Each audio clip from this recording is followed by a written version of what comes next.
शुक्लाम्बरधरं विष्णुं शशिवर्णं चतुर्भुजं प्रसन्नवदनं ध्यायेत् सर्वविघ्नोपशान्तये। सदाशिवसमारम्भां व्यासशङ्करमध्यमाम् अस्मदाचार्यपर्यन्तां वन्दे गुरुपरम्पराम्। वागर्धाविव सम्पृक्तौ वागर्धप्रतिपत्तये जगतः पितरौ वन्दे पार्वतीपरमेश्वरौ। హరి ఓం. పరమేశ్వర స్వరూపమైన సభకి నమస్కారం. ప్రతిరోజు చదివినట్టే ఇవాళ కూడా మనం కాళిదాస మహాకవికృత మాతంగి శ్యామలా సంబంధమైనటువంటి ఈ నవరత్నమాలా స్తోత్రాన్ని ముందు అందరం కలిపి ఓసారి చదివి తదనంతరం దాని మీద అమ్మవారు నా చేత పలికించినంత మేర వ్యాఖ్యానం చేయడానికి ప్రయత్నం చేస్తాను. ఓంకార పంజర శుకీం ఉపనిషదుద్యానకేలికలకంఠీం ఆగమవిపినమయూరీం ఆర్యాం అంతర్విభావయే గౌరీం దయమానదీర్ఘనయనాం దేశికరూపేణ దర్శితాభ్యుదయం వామకుచనిహితవీణాం వరదాం సంగీతమాతృకాం వందే శ్యామతనుసౌకుమార్యాం సౌందర్యానందసంపదున్మేషాం తరుణిమకరుణాపూరాం మదజలకల్లోలలోచనాం వందే నఖముఖముఖరితవీణానాదరసాస్వాదనవనవోల్లాసం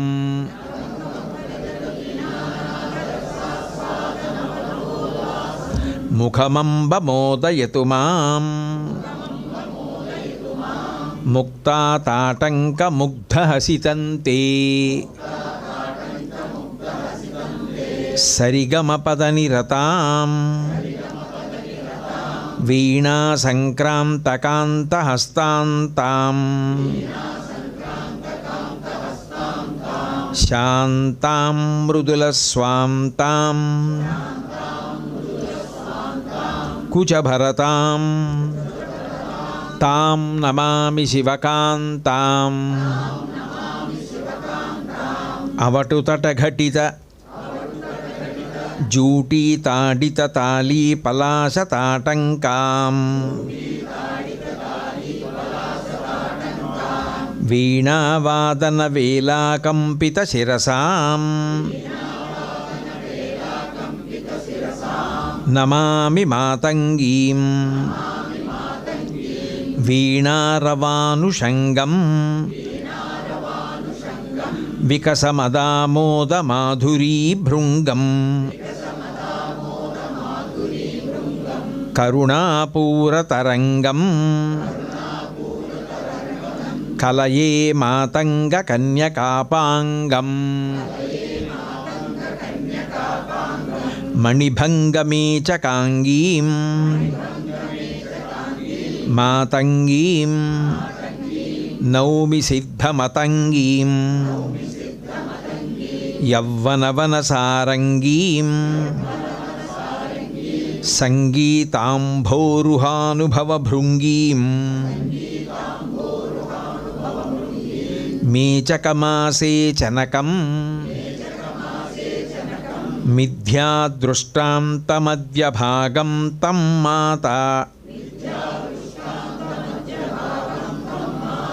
స్వస్వరూపం మంగళసంగీతసౌరభం వందే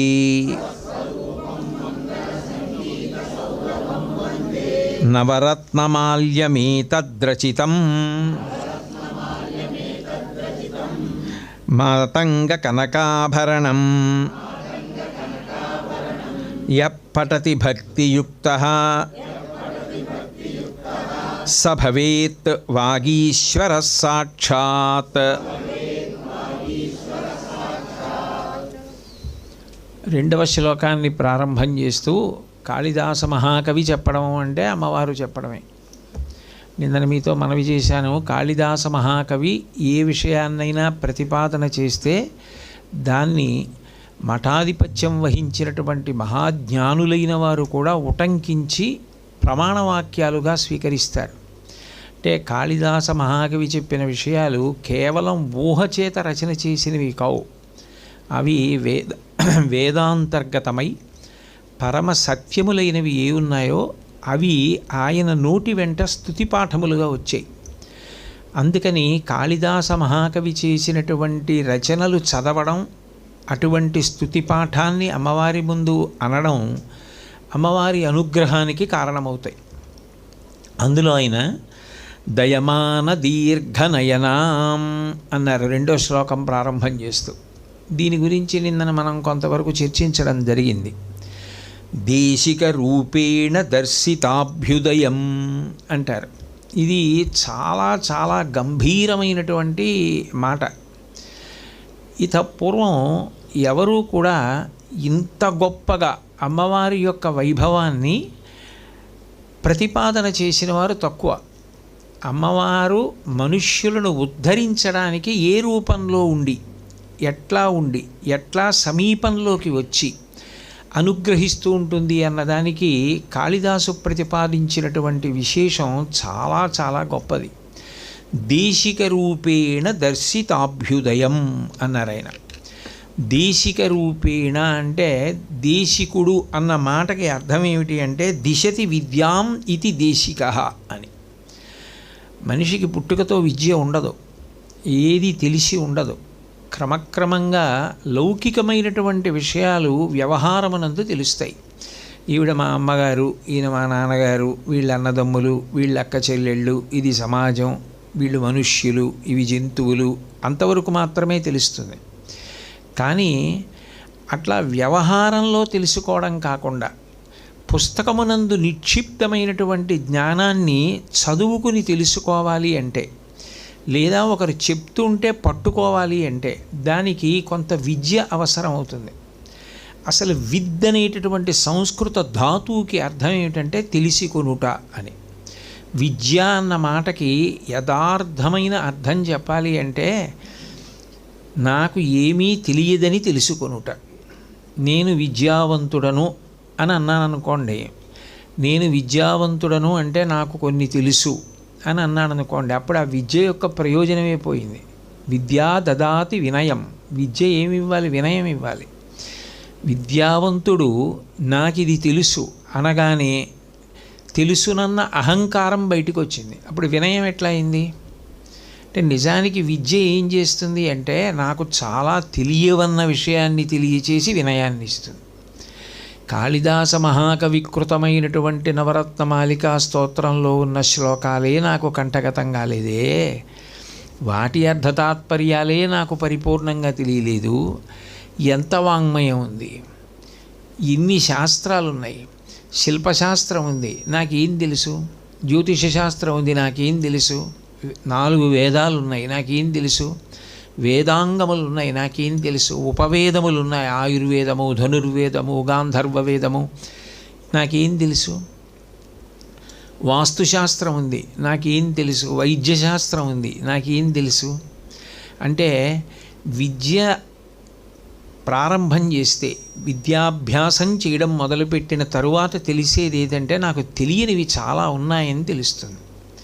నాకు తెలియనివి సముద్రం, నాకు తెలిసినది బిందువు. బిందువు నాకు తెలుసు, సింధువు నాకు తెలియదు. అంటే సముద్రాన్ని నేను ఔపాసన పట్టలేదు, నేను తాగింది ఒక బిందువు. కాబట్టి నాకు తెలియవలసినవి ఎన్నో ఉన్నాయన్నవాడు నాకు ఇన్ని తెలుసని అహంకరించడానికి అవకాశం ఉండదు. అందుకని విద్యా దదాతి వినయం. విద్య గురువు చేత ఇవ్వబడుతుంది. ఆ ఇవ్వబడినటువంటి విద్య యొక్క గొప్పతనం ఏమిటంటే పుట్టుకతో లేనివన్నీ విద్య కల్పిస్తుంది.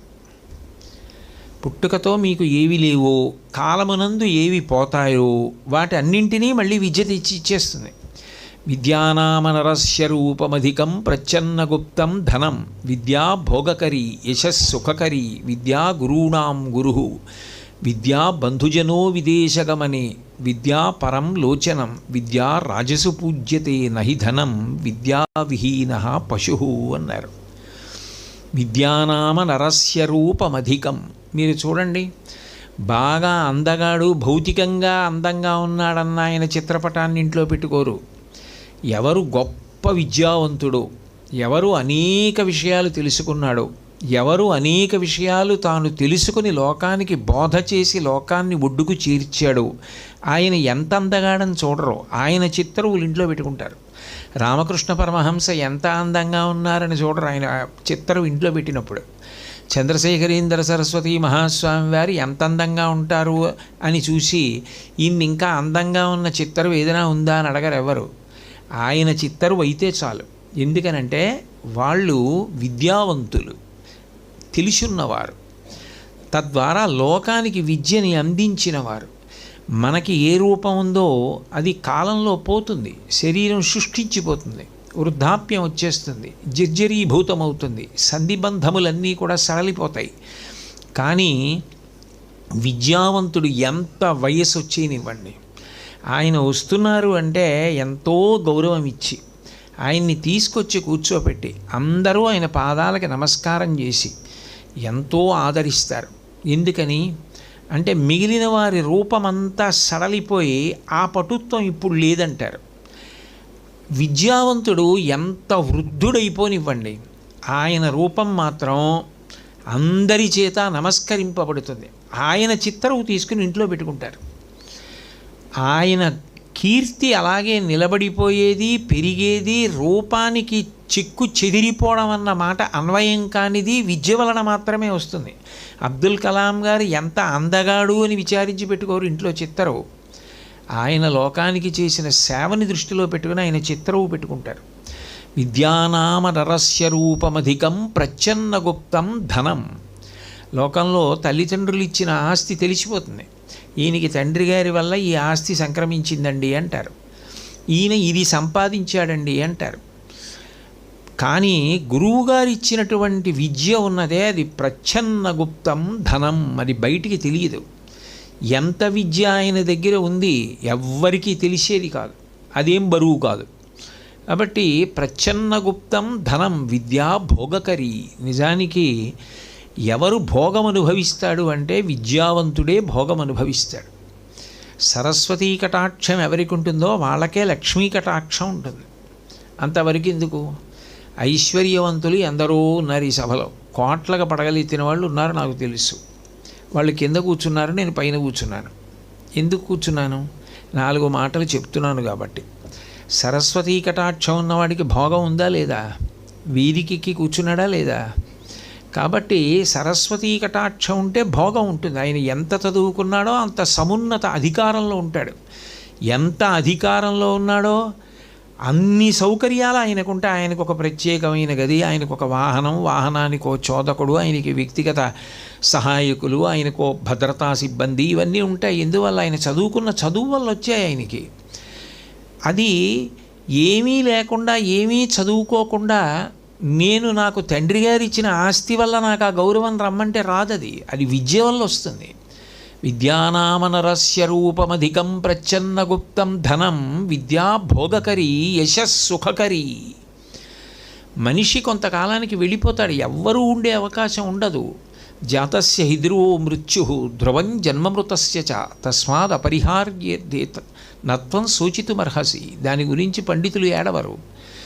పుట్టిన శరీరం కొంతకాలం అయిపోయిన తర్వాత వెళ్ళిపోతుంది. ఎన్ని శరీరాలు వెళ్ళిపోయి, ఎన్ని కోట్ల శరీరాలు వెళ్ళిపోయాయి. మా తాతగారేరి, మా నాన్నగారేరి, మా పెదనాన్నగారులు, పినతండ్రులు, మా అమ్మగారు, పినతల్లులు, పెదతల్లులు, వాళ్ళందరూ ఏరి కాలంలో వెళ్ళిపోతారు. అందరూ వెళ్ళిపోతారు కాబట్టే జగత్ అనిపించుకుంది. జాయితే గచ్చతే ఇది జగత్. కానీ కీర్తి శరీరంతో మనిషి ఉండిపోతాడు.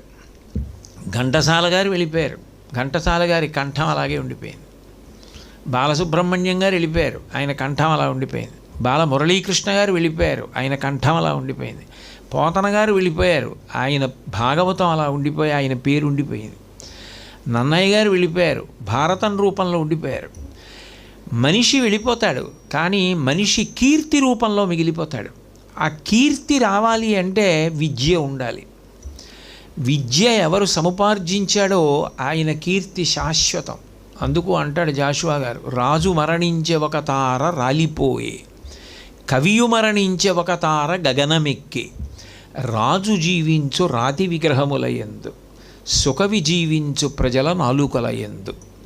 సుకవి ప్రజల నాలుక మీద బ్రతికే ఉంటాడు. ఆయన పద్యం చదువుతూనే ఉంటారు. జాషువా గారు వెళ్ళిపోయారు, కానీ ఇప్పుడు నేను జాషువా గారి పద్యం చెప్పానంటే జాషువా గారు ఆ శబ్ద రూపంలో బ్రతికి ఉన్నారు, పద్య రూపంలో. అంటే అంత కీర్తి ఎంతకాలం ఈ భూమి మీద ఉండిపోతుందో అంతకాలం ఆయన కీర్తి శేషుడై, శరీరం వెళ్ళిపోయింది, ఆయన ఉండిపోయాడు, ఆయన పేరు తలుచుకుంటూనే ఉంటారు. అది దేనివల్ల వచ్చింది? విద్య వల్ల వచ్చింది. కాబట్టి యశస్ సుఖకరి, ఆ విద్యయే సమస్త సుఖములకు కారణం. ఎంత విద్యావంతుడో అన్ని సుఖములను పొందుతాడు. సుఖకరి విద్యా గురూణాం గురు, గురువుగారు అని ఎవరిని పిలుస్తారు? ఆ విద్యావంతుడై ఎవరుంటారో ఆయన దగ్గర తెలుసుకుంటారు కాబట్టి ఆయన మా గురువుగారండి అంటారు, అని గౌరవిస్తారు.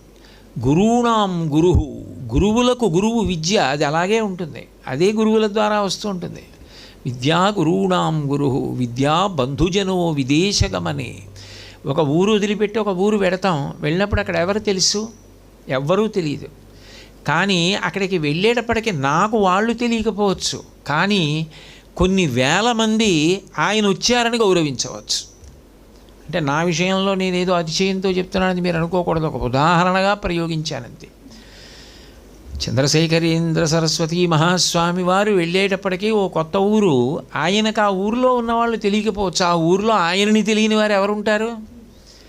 అంటే ఎక్కడికి వెళ్ళినా బంధువులే, ఎక్కడికి వెళ్ళినా ఆప్తులే, ఎక్కడికి వెళ్ళినా ఆత్మీయులే, ఎక్కడికి వెళ్ళినా ఆయన వెళ్ళకపోయినా ఆయన 100 ఏళ్ళు బతకాలి, ఆయన చిరంజీవి కావాలి, ఆయన అలా ఆరోగ్యంగా ఉండి మాకు సేవ చెయ్యాలి, మమ్మల్ని ఉద్ధరించాలి, మా పిల్లలకు కూడా ఆయన ద్వారా విద్య అందాలి అని అందరూ నమస్కారం చేస్తారు నీ ఆయుర్దాయం కోసం. ఎప్పుడు నువ్వు విద్యావంతుడవై లోకానికి ఉపయోగపడితే.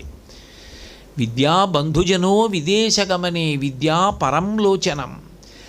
మామూలుగా పరదేవత అందరికీ 2 కళ్ళు ఇచ్చింది. ఈ 2 కళ్ళు ఎందుకు పనికి వస్తాయంటే ఎదురుగుండా ఉన్న వస్తువుల్ని చూడడానికి మాత్రమే పనికొస్తాయి.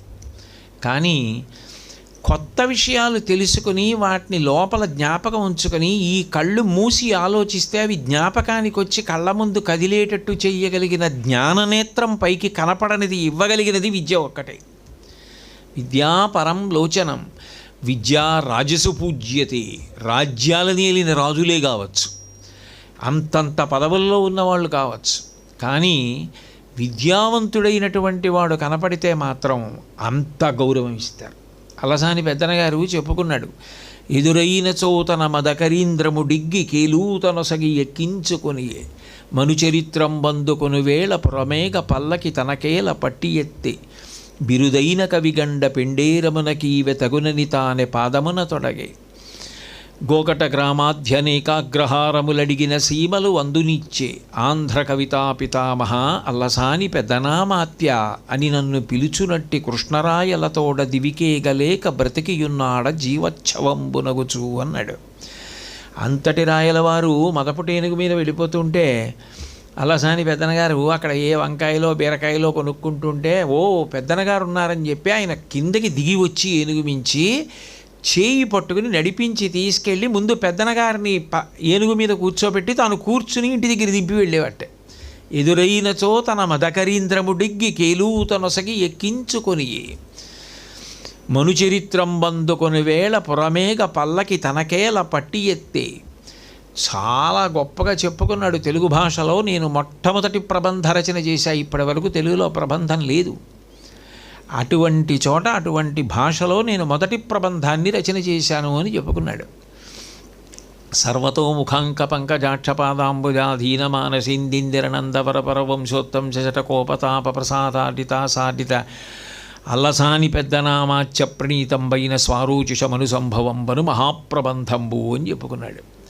అటువంటి మహాప్రబంధ రచన చేస్తే దాన్ని రాయలవారికి అంకితం ఇస్తే ఆ అంకితం పుచ్చుకున్నప్పుడు అల్లసాని పెద్దన గారిని తీసుకెళ్ళి పల్లకీలో కూర్చోబెట్టి కృష్ణదేవరాయల వారు పల్లకి మోశాడు.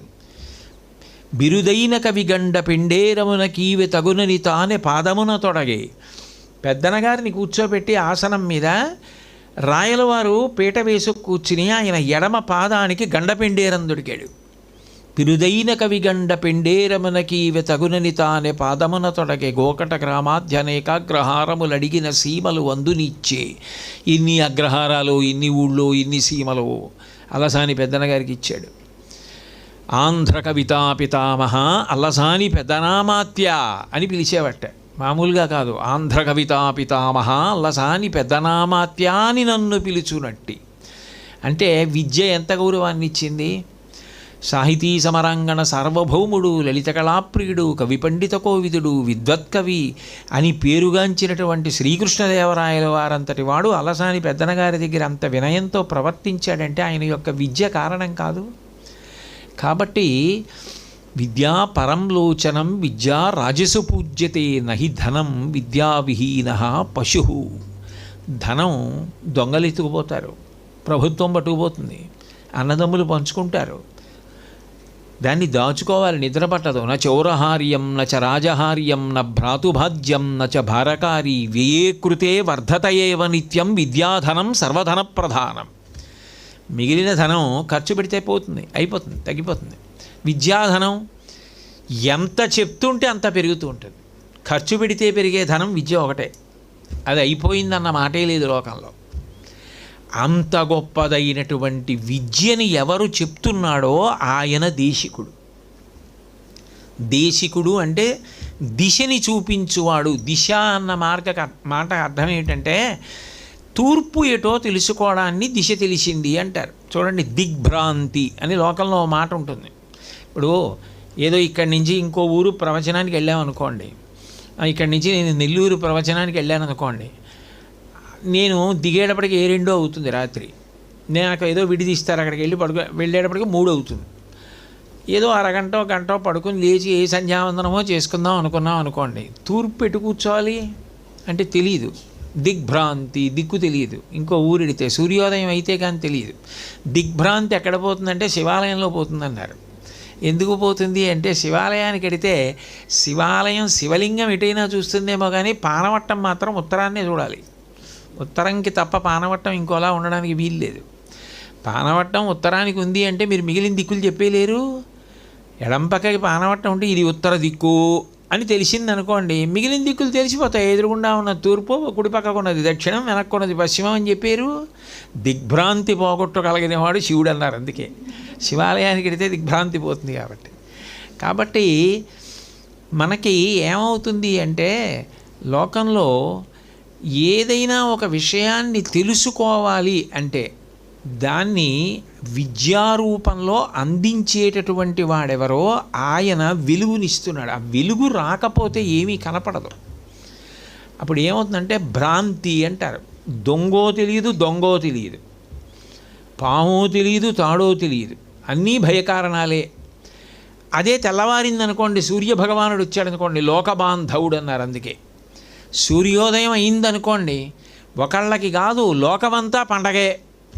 అందుకే తిక్కన గారు విరాట పర్వం చేస్తూ నీరజాకరములు నిష్ఠయై చేసిన భవ్యతపంబు ఫలమనంగా దినసముఖాకి నందిత చక్రయుగ్మకంబులయనురాగంపు బ్రూవనంగా హరిహర బ్రహ్మ మహానుభావంబులొక్కటింకాగరగిన గట్టి అనగా అతుల వేదత్రయ లతికాచయము పెనుబొందన్ పుట్టెడు మూల కందమనగా అఖిల జగముల కందెర ఎగుచు జనసమాజ కరపుట హృదయ సరోజములకు ముకుళనంబును జృంభణంబును నర్చి భానుబింబంబు పూర్వాద్రిపై విలింగే అన్నాడు. తామర పువ్వులు విచ్చుకుంటాయి. రాత్రి కళ్ళు కనపడని చక్రవాక పక్షులకి కళ్ళు కనపడి భార్యాభర్తలు కలుచుకుని సంతోషిస్తారు. ఆ సూర్యబింబాన్ని చూస్తే బ్రహ్మ విష్ణు మహేశ్వరులు కలగలిసిన పరబ్రహ్మం కాంతి రూపంలో ముద్ద, 4 వేదములు పుట్టడానికి కారణమైనటువంటి మూలకందం. ఆ ఒక్క సూర్యబింబం వస్తే లోకంలో అన్ని కోట్ల జీవులు కళ్ళు తెరుచుకుంటాయి. అంతమందికి ఉత్సాహం వస్తుంది. అందరి చేతులు ఇలా ముకుళించుకుంటాయి, నమస్కారం. హృదయాలన్నీ జృంభణాన్ని పొందుతాయి. ఒక్క సూర్యుడు ఎంత ఉత్సాహాన్ని నింపుతున్నాడు. అట్లా విద్య ఒక్కటి మనిషిలో అంత ధైర్యాన్ని నింపుతుంది. సరస్వతీ కటాక్షం లేకుండా కోట్లు ఉండనివ్వండి, భయమే. ఎక్కడ వేలిముద్ర వేస్తున్నాడో, ఎంత వచ్చిందో, ఏం చెప్తున్నాడో, అది నిజమో అబద్ధమో, దేనికి ఖర్చు పెట్టాలో దేనికి ఖర్చు పెట్టకూడదో ఏమీ తెలియదు. చదువు ఒక్కటి ఉందనుకోండి, నేను ఎక్కడైనా బ్రతకగలను, నాకు సరస్వతీ కటాక్షం ఉందన్న ధైర్యం ఉంటుంది మనిషికి. అందుకే ఆ విద్య దేశికుడి రూపంలో అందించేది ఎవరు అంటే అమ్మవారే. ఒకసారి దీపం వెలిగించారనుకోండి, కాంతి వచ్చిన తరువాత ఇల్లు చక్కబెట్టుకోవడం మీకే తెలుస్తుంది. ఒకసారి విద్యావంతుడయ్యాడనుకోండి, ఏది చెయ్యకూడదో ఏది చెయ్యవచ్చో ఆయనకే తెలుస్తుంది. కాబట్టి విద్య గరపేది ఎవరో అటువంటి గురువు రూపంలో ఈ లోకంలో ఉంటున్నది అమ్మవారే. కాబట్టి దేశిక రూపేణ దర్శితాభ్యుదయం. అభ్యుదయం అంటే ప్రగతి, కాంతి, తెల్లవారడం, ఉత్సాహం, ముందుకు వెళ్ళడం, అభివృద్ధిలోకి రావడం, ఇవన్నీ కూడా దేని ఎందున్నాయో అటువంటి విద్యని అందించగలిగిన గురువుల రూపంలో ఉన్నది ఈ లోకంలో పరదేవతయే. విద్యారూపేణ దర్శికాభ్యుదయం. అంతేకాదు, ఇందులో విశేషం ఏమిటి అంటే, దేశిక అన్న మాటకు అర్థం బాహ్యంలో లౌకికమైనటువంటి విద్యల వరకు మాత్రమే కాదు, దానికి అన్వయం సాధనకి కూడా. భగవంతుణ్ణి చేరాలి, భగవంతుణ్ణి చేరాలి అంటే మీకు సాధన అవసరం అవుతుంది. మీకు సాధన అవసరం అయినప్పుడు అనేక ఆశ్రమాల్లో ఉన్న గురువులు ఉంటారు లోకంలో. ఒక్కొక్క చోట బ్రహ్మచారి గురువుగా ఉంటాడు, ఒక్కొక్క చోట గృహస్థు గురువుగా ఉంటాడు, ఒక్కొక్క చోట సన్యాసి గురుస్థానంలో కూర్చుని ఉంటాడు. కానీ మీ వరకు మీకు ఏమవుతుందంటే జ్ఞానం వేరు, కర్మ వేరు. ఇది చాలా గంభీరమైన విషయం. మీరు జ్ఞానాన్ని పట్టుకునే ప్రయత్నంలో కర్మానుష్ఠానాన్ని మానేస్తే మాత్రం భ్రష్టులైపోతారు. కర్మానుష్ఠానం మారడానికి వీల్లేదు, మానకూడదు. అది ఎట్లా చెయ్యాలి, ఎట్లా మీరు క్రమక్రమంగా భక్తిని పెంచుకోవాలి, ఎలా పండాలి, అసలు మీరు చెయ్యవలసిన అనుష్ఠానం ఏమిటి రోజు, ఆ అనుష్ఠానం మిమ్మల్ని పెంచడానికి ఎట్లా కారణం కావాలి అన్న విషయం దగ్గర నుంచి కూడా దిశని చూపించగలిగిన వాడై ఉండాలి. అది ఒక్కొక్కసారి సమర్థతకి సంబంధించిన విషయం అయి ఉంటుంది. అదేదో ఒక విషయ ప్రణాళికలా ఇలాగే చెయ్యాలి అని మీరు చెప్పారనుకోండి, అట్లాగే చెయ్యాలని చెప్పడం వరకు బాగుంది. అసలు అట్లా ఎందుకు చెయ్యాలన్న ప్రశ్న ఉన్నవాడికి జవాబు లేదు. అక్కడ ఏమవుతుందంటే జిజ్ఞాసు యొక్క ఆర్తి చనిపోతుంది. ఎందుకంటే ఇలా చెయ్యాలని మీరు చెప్పారు కానీ అలా ఎందుకు చెయ్యాలో చెప్పారా? చెప్పనప్పుడు ఆయన మనసు రమించడం అన్న మాట ఉండదు, యాంత్రికం అవుతుంది. అది అలాగే చేస్తుంటాడు అంతే. అది ఎందుకో ఆయనకి తెలియదు కదా. తెలియనప్పుడు ఏముందంటే ఇంకా అది అభివృద్ధి చెందదు, అది అంతే, అట్లాగే జరుగుతుంది. అప్పుడు కొన్నాళ్ళకి ఏమవుతుందంటే చెయ్యాలి కాబట్టి చేసేస్తుంటాడు అంతే తప్ప చేయడం మీద ఆయనకి మనసుతో అనురక్తి ఉండదు. అప్పుడు ఈశ్వరుడు ఏమంటాడంటే నేను ఇది నిన్నెప్పుడు అడగలేదంటాడు. పత్రం పుష్పం ఫలం తోయం యోమే భక్త్యా ప్రయచ్చతి. నువ్వు పత్రం ఇచ్చావా, పుష్పం ఇచ్చావా, ఫలం ఇచ్చావా, నీళ్ళు ఇచ్చావా, ఇవి నేను ఎప్పుడు అడగలేదు. ఎందుకనంటే అవన్నీ సృష్టిలో నేనిచ్చినవి నీకు. నువ్వు నాకు ఇచ్చి కొత్తగా నీకు ఫలితం ఇవ్వడం ఏమిటి? నువ్వేమైనా పట్టుకొచ్చి కొత్తగా ఇస్తే వీడేదో తెచ్చాడని నేను అనొచ్చు. అసలు నీ శరీరం నేను నిర్మించాను, నీ ప్రాణం నేనై ఉన్నాను. నువ్వు నాకు ఇచ్చేది ఏమిటి అంటే నీ అవగాహన, నీ ప్రేమ. నీకు నాకు ఏ అనుబంధం ఉందో ముందు తెలియాలి. తెలిసి ఆ ప్రేమతో నువ్వు నాకు చేస్తే నేను స్వీకరిస్తాను ఆ ఉపచారాన్ని. అందుకని ఆ ప్రేమ ఎప్పుడు ఏర్పడుతుంది భగవంతుని యందు? అసలు ఆయనకి మీకు ఉన్న అనుబంధం తెలిస్తే. అమ్మ మీద ప్రేమ ఎందుకు అంటే అమ్మ అన్న భావన, అమ్మ ఉపకారం తెలుసు కాబట్టి. నాన్నగారిని ఎందుకు ప్రేమించడం? ఆయన నాన్నగారు, ఆయన ఏం చేశారో తెలుసు కాబట్టి. అన్నదమ్ముల్ని ఎందుకు ప్రేమించారు? వాళ్ళతో అనుబంధం ఉంది కాబట్టి. ఈశ్వరుణ్ణి ఎందుకు ప్రేమించాలి? అసలు ఈశ్వరుడు ఎవరో, ఆయన మీకు చేస్తున్న ఉపకారం ఏమిటో తెలియకుండా ప్రేమించమంటే ఎట్లా ప్రేమిస్తారు? అది మనోసంబంధం ప్రేమించడం అన్నది. మీరు ప్రేమించలేరు. ప్రేమించలేనప్పుడు ఏమవుతుందంటే మీరు చేస్తున్న ఉపచారము యాంత్రికమైపోతుంది కొంతకాలానికి. అది ఏమవుతుందంటే ఒక విషయాన్ని మనసు జ్ఞాపకం తెచ్చుకుంటుంది. పాదయోహో పాద్యం సమర్పయామి అంటే నీళ్ళు వయ్యాలి కూడా పోతుంది కొన్నాళ్ళకి. పోయి ఏమవుతుందంటే ఓ తమలపాకు కొసతోటి ఇలా చల్లితే చాలు, అక్కడికే పూర్తి చేస్తుంది అది ఉపచారాన్ని. ఈశ్వరుడు అంటాడు ఇది యాంత్రికం, ఇది తంతు, నీకు దీని గురించి ఏం తెలియదు, నేను అది తీసుకోనన్నాడు ఆయన. నాకు అక్కర్లేదు. దళమైన పుష్పమైనను ఫలమైనను సలిలమైన బాయని భక్తిన్ కొలచిన జనులర్పించిన ఎలమిన్ రుచిరాన్నముగను ఎనుభుజింతున్. ఆ ప్రేమ అవగాహన నీకుంటే నువ్వేమిచ్చావనడానికి అసలు నువ్వు తెచ్చేది ఏమీ లేదు, నేనిచ్చిందే నాకు ఇస్తావు. కానీ ఆ ప్రేమ నాకు కావాలి, ఆ అనుబంధం కావాలి. ఆ అనుబంధం ఎక్కడ పెరుగుతుందో అక్కడ కర్మ బలీయమవుతుంది. అక్కడ మీరు పరమ ప్రేమతో భక్తితో ఉపచారం చేస్తారు. అది ప్రారంభం అసలు ఎదుగుదలకి, అది ప్రగతి. అక్కడ అభ్యుదయం అన్నమాట అక్కడ ప్రారంభం. అంతేగాని ఇవన్నీ పక్కన పెట్టేసి గుడ్డలో కట్టి మూట కట్టి పక్కన పారేసి ఇవన్నీ వదిలేసి నేను బ్రహ్మసూత్ర భాష్యం చదువుకుంటానండి, నేను వివేక చూడామణి చదువుకుంటానండి అంటే కుదరదు.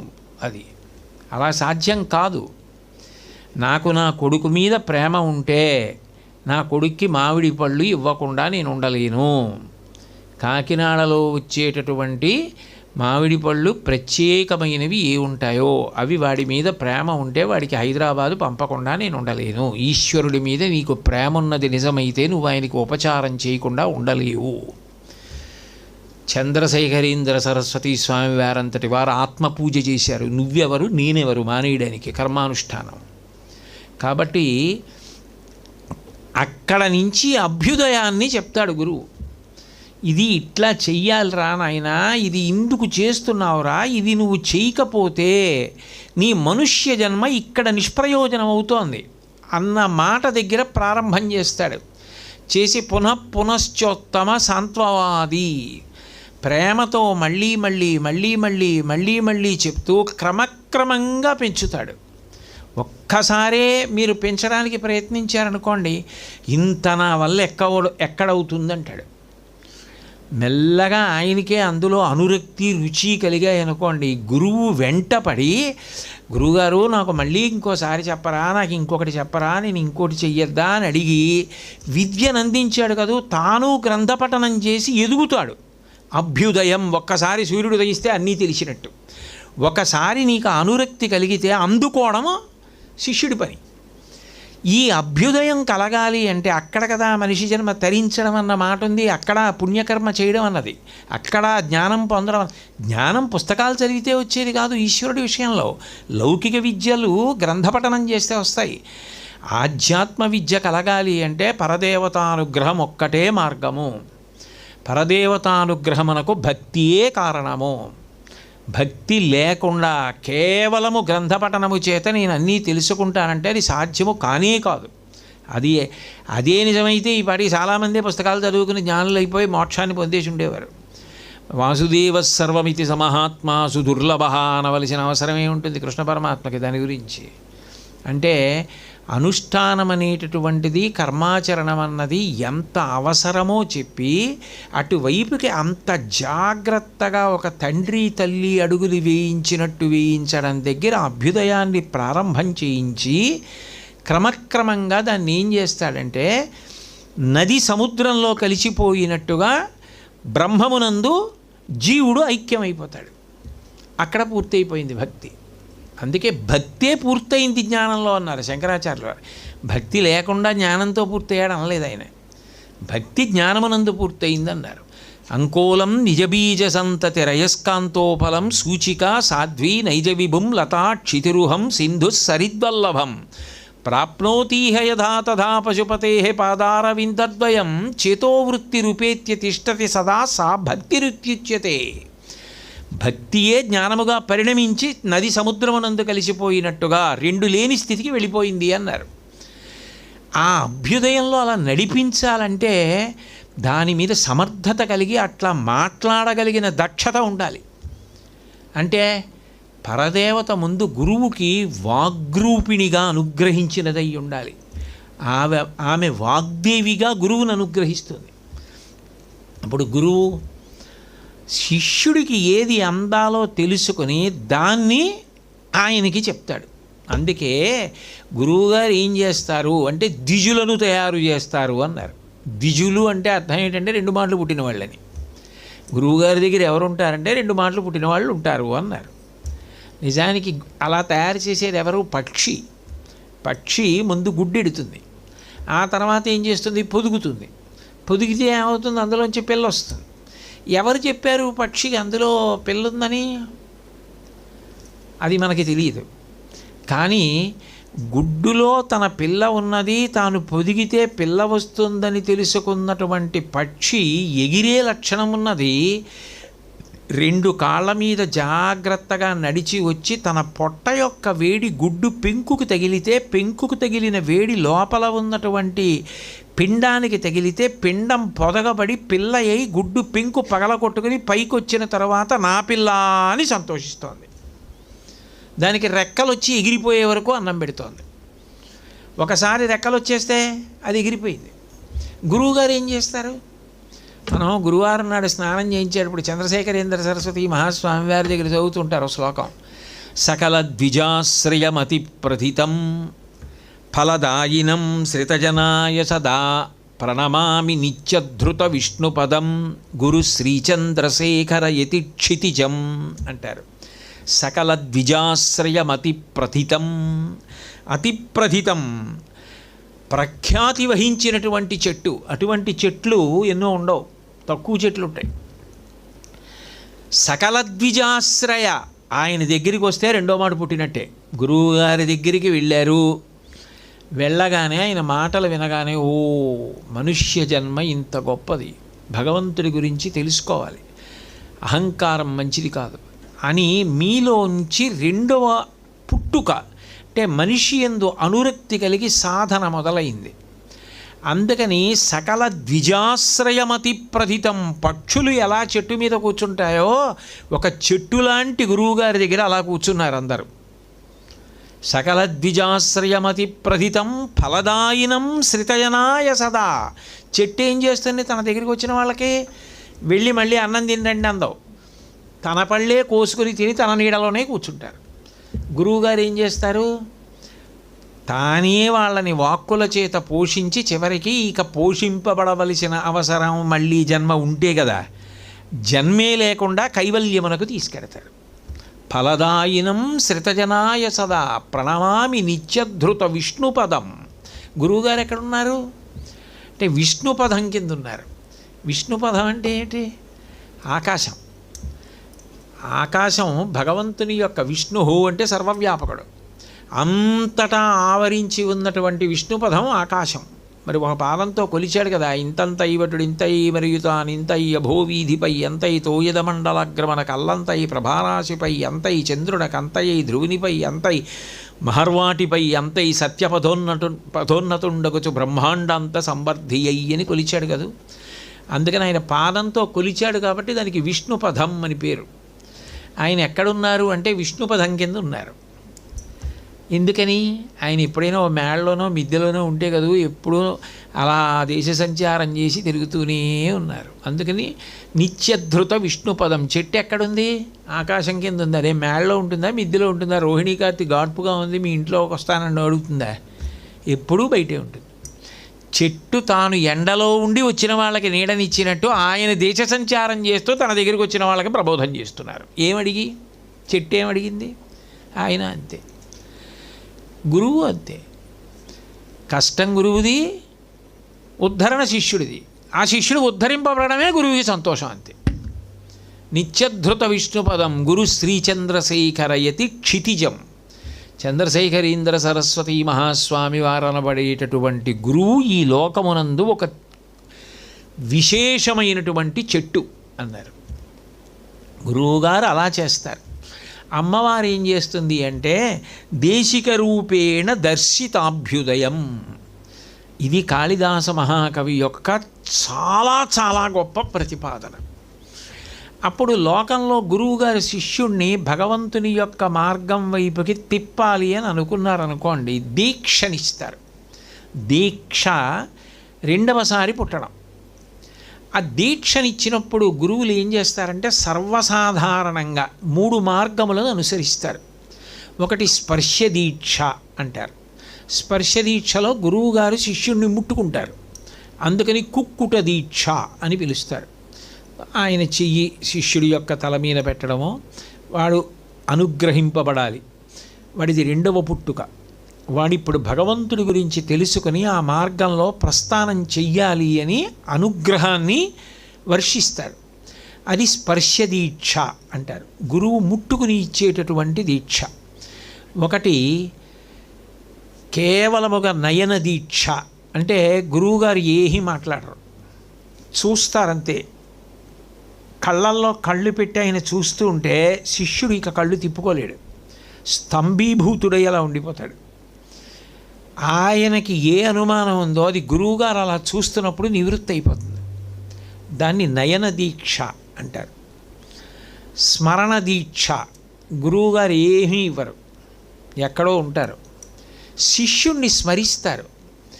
వాడు ఉద్ధరింపబడుగాక, వాడికి ఈశ్వర కటాక్షము కలుగుగాక అని ఆయన స్మరిస్తారు.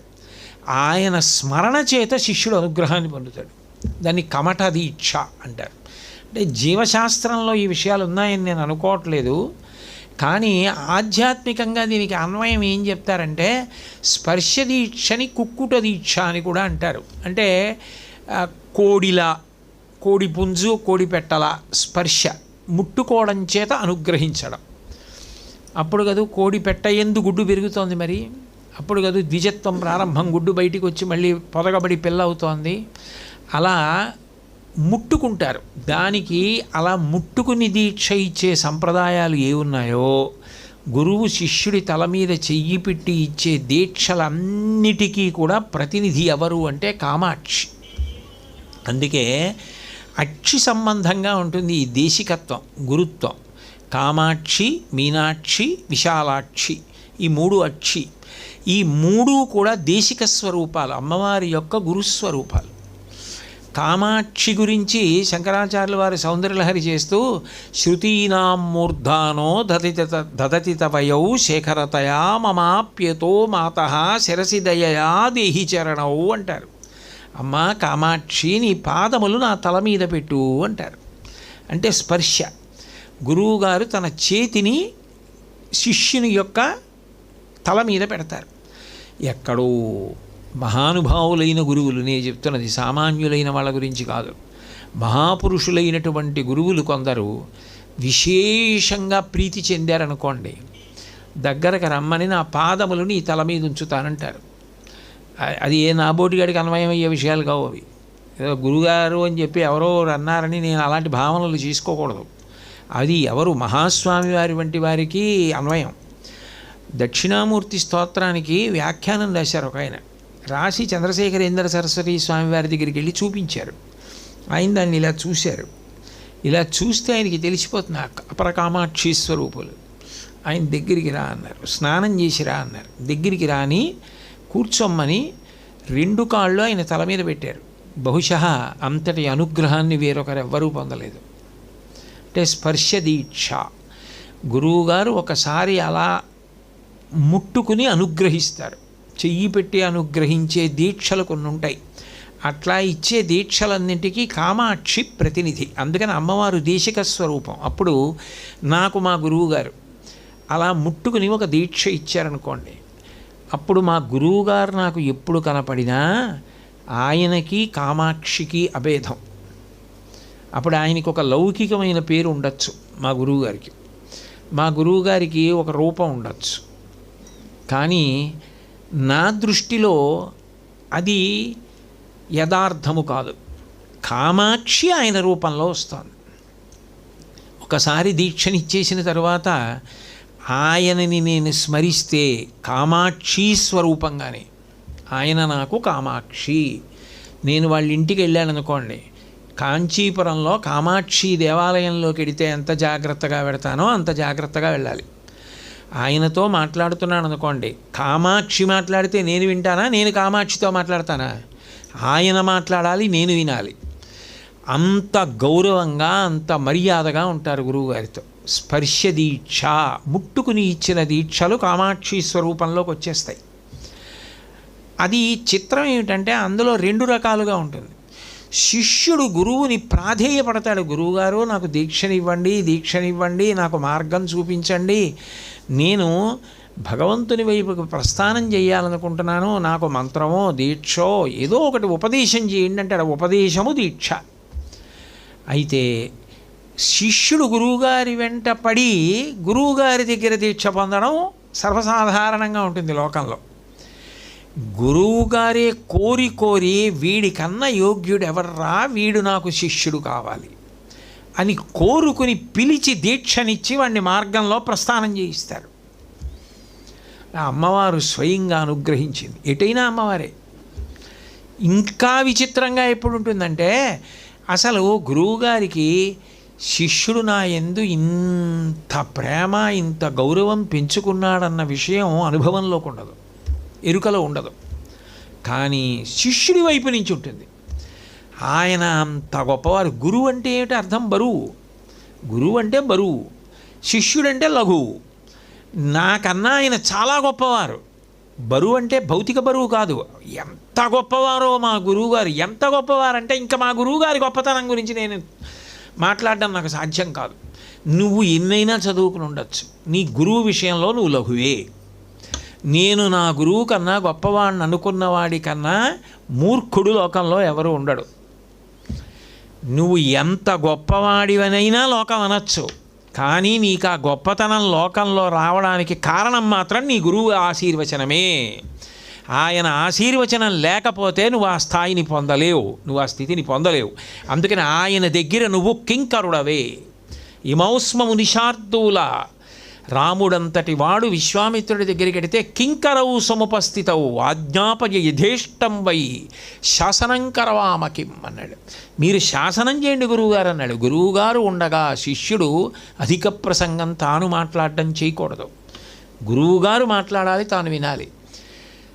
తాను మాట్లాడవలసిన రోజు వస్తే, గురువుగారు మీరు పెట్టిన భిక్ష, నేను ఇప్పుడు మీ అనుగ్రహాన్ని ఇటువైపు తిప్పేటటువంటి ఒక యంత్రంగా మీ చేతి పనిముట్టుగా పనిచేస్తున్నానన్న వినయంతో మాట్లాడాలి తప్ప ఎప్పుడూ స్వతంత్రంగా నా అంతవాణ్ణి నేను అనకూడదు. అందుకే ముందు గురు ప్రార్థన చేసి మొదలుపెట్టాలి. గురువుకి మంగళంతో పూర్తయిపోతుంది. మంగళాశాసనపరై మదాచార్య పురోగమై సర్వైశ్చ పూర్వైరాచార్యై సత్కృతాయాస్తు మంగళం. ఆ గురువు కన్నా గొప్పవాడు లోకంలో లేడిక. లోకంలో తల్లిదండ్రులు జన్మనిస్తారు, ఆస్తినిస్తారు. ఇక జన్మే లేకుండా జ్ఞానం ఇవ్వగలిగిన వాడు గురువు ఒక్కడే. ఏ తల్లిదండ్రుల ఆస్తి అయినా వీలునామా రాయకపోయినా పిల్లలకి ఎడుతుంది. గురువుగారి జ్ఞానం పిల్లలకి వెళ్ళదు.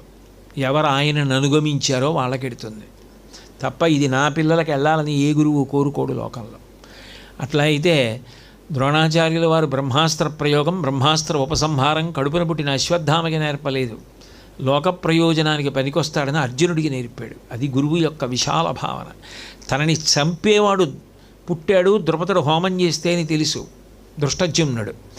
అయినా ఎప్పటికైనా చచ్చిపోతాను కానీ పాఠం చెప్పవలసిందే అని పాఠం చెప్పి పక్కన పడుకోబెట్టుకున్నాడు మంచం మీద. అది గురువు ఔదార్యం. అట్లా ఉంటారు గురువులంటే. అందుకే గురువు రుణాన్ని తీర్చుకోవడం అన్న మాట లోకంలో లేదు. గురువు రుణం నువ్వు తీర్చుకోలేవు. ఎప్పటికీ గురువుగారి పేరెత్తితే నువ్వు తల ఉంచి రెండు చేతులు కైమోడ్చి నమస్కరించవలసినదే. నీ భక్తి లోకంలో ప్రచారం కోసం కాదు, అది నీ యందు ఉండవలసిన పరమ పూజ్య భావన అంతే. కాబట్టి ఒక్కొక్కసారి ఏమవుతుందంటే గురువుగారికి కూడా తెలియదు ఈ శిష్యుడు నన్ను ఇలా అనుగమిస్తున్నాడని. దానికి నేను అప్పుడప్పుడు చెప్తూ ఉంటాను. రామానంద స్వామి వారని కాశీపట్టణంలో ఉండేవారు. కబీర్ దాస్ గారికి రామానంద స్వామి వారంటే విపరీతమైన గౌరవం, భక్తి. ఆయన దగ్గర ఉపదేశం పొందాలని కోరిక. కానీ ఆయన కొన్ని కారణాల చేత ఈయనకి ఉపదేశం చేయరని అనుమానం వచ్చింది కబీర్ దాస్ గారికి. అందుకని ఏం చేశారంటే తెల్లవారుజామున 3 గంటలకి రామానంద స్వామి వారు గంగానదిలో స్నానానికి ఎడతారు కాశీలో. ఆయన బయటికి వచ్చి మెట్లు, ఆయన ఎప్పుడు రామ రామ రామ రామ రామ అంటుంటారు. ఆ మెట్లు ఎక్కుతున్నప్పుడు ఓ మెట్టు మీద కబీర్దాస్ గారు పడుకున్నారు. గురువుగారి కాళ్ళు ఎటు వస్తున్నాయో చూసుకున్నారు. కాలు తల మీద పడేటట్టుగా పడుకున్నాడు ఆయన. చీకటి. రామానంద స్వామి వారు గంగలో స్నానం చేసి ఆనందంతో రామ రామ రామ రామ అంటూ వెళ్ళిపోతూ ఈ పడుకున్న కబీర్దాస్ గారి తల మీద కాలేశారు. అయ్యో ఎవరితో తల మీద కాలేశాడని రామ రామ రామ ఎవరి తల అన్నారు. తల మీద కాలు పెట్టి రామ రామ అన్నారు కాబట్టి నాకు రామానంద స్వామి వారు గురువుగారే అని గురువుగా స్వీకరించి కబీర్దాస్ గారు ఎంత గొప్పవారయ్యారు. అందుకే గురువు అంటే నిజానికి గురువు వైపు నుంచి ఉండదు, శిష్యుడి వైపు నుంచి ఉంటుంది. ఎందుకనంటే శిష్యుడికి ముందు అసలు ఆ గురువు ఉండాలి. ఇదంతా మా గురువుగారు అనుగ్రహం అంటే నాకు మా గురువుగారు ఎప్పుడు కూర్చోబెట్టి చెప్పారండి, నాకు రామాయణం చెప్పారా అండి, నాకు భారతం చెప్పారా అండి, నాకు భాగవతం చెప్పారా అండి, కాదు. నీకెందుకు వచ్చిందో తెలుసా? నీకు ఆ పురోగతి, ఆ ప్రగతి, ఆ భక్తి, ఆ అనుబంధం, భగవంతుడి పట్ల నీకున్నటువంటి అవగాహన, నీకు ఏదైనా కలిగి ఉంటే దానికి కారణం నీకు గురువుగారు చేసిన ఆశీర్వచన బలం. అది నిన్ను నడిపించింది. ఒకసారి అక్షరాలు నేర్పేశారనుకోండి, ఎన్ని పదాలైనా ఎన్ని పుస్తకాలైనా చదువుతాడు, రాసేస్తాడు. అట్లా గురువుగారి ఒక ఆశీర్వచనం నిన్ను అంత పెంచింది. ఇంకా గురువు చెప్పనిది నీకేం లేదు, గురువు నీకు అన్నీ చెప్పేశారు. ఈ నమ్మకం ముందు శిష్యుడికి గురువు మీద ఉంటే గురి ఉంది కాబట్టి ఆయన గురయ్యాడు. ఆయన ఎంత గొప్పవారైనా కావచ్చు, అసలు నీకు గురి లేదు, అప్పుడు ఆయన గురువు కాడు. పేరుకి ఏదో గురువుగారు అంటాడంతే, కానీ బయటకు వచ్చి అంటాడంటే మా గురువుగారికి ఏం తెలియదండి అంటాడు. ఏమిటి ప్రయోజనం? గురువుగారు అనడం ఎందుకు? గురువుగారికి ఏం తెలియదండి అని చెప్పడానికి శిష్యుడు ఎందుకు? మా గురువుగారికి తెలియనిది ఏమిటి అన్నవాడు శిష్యుడు.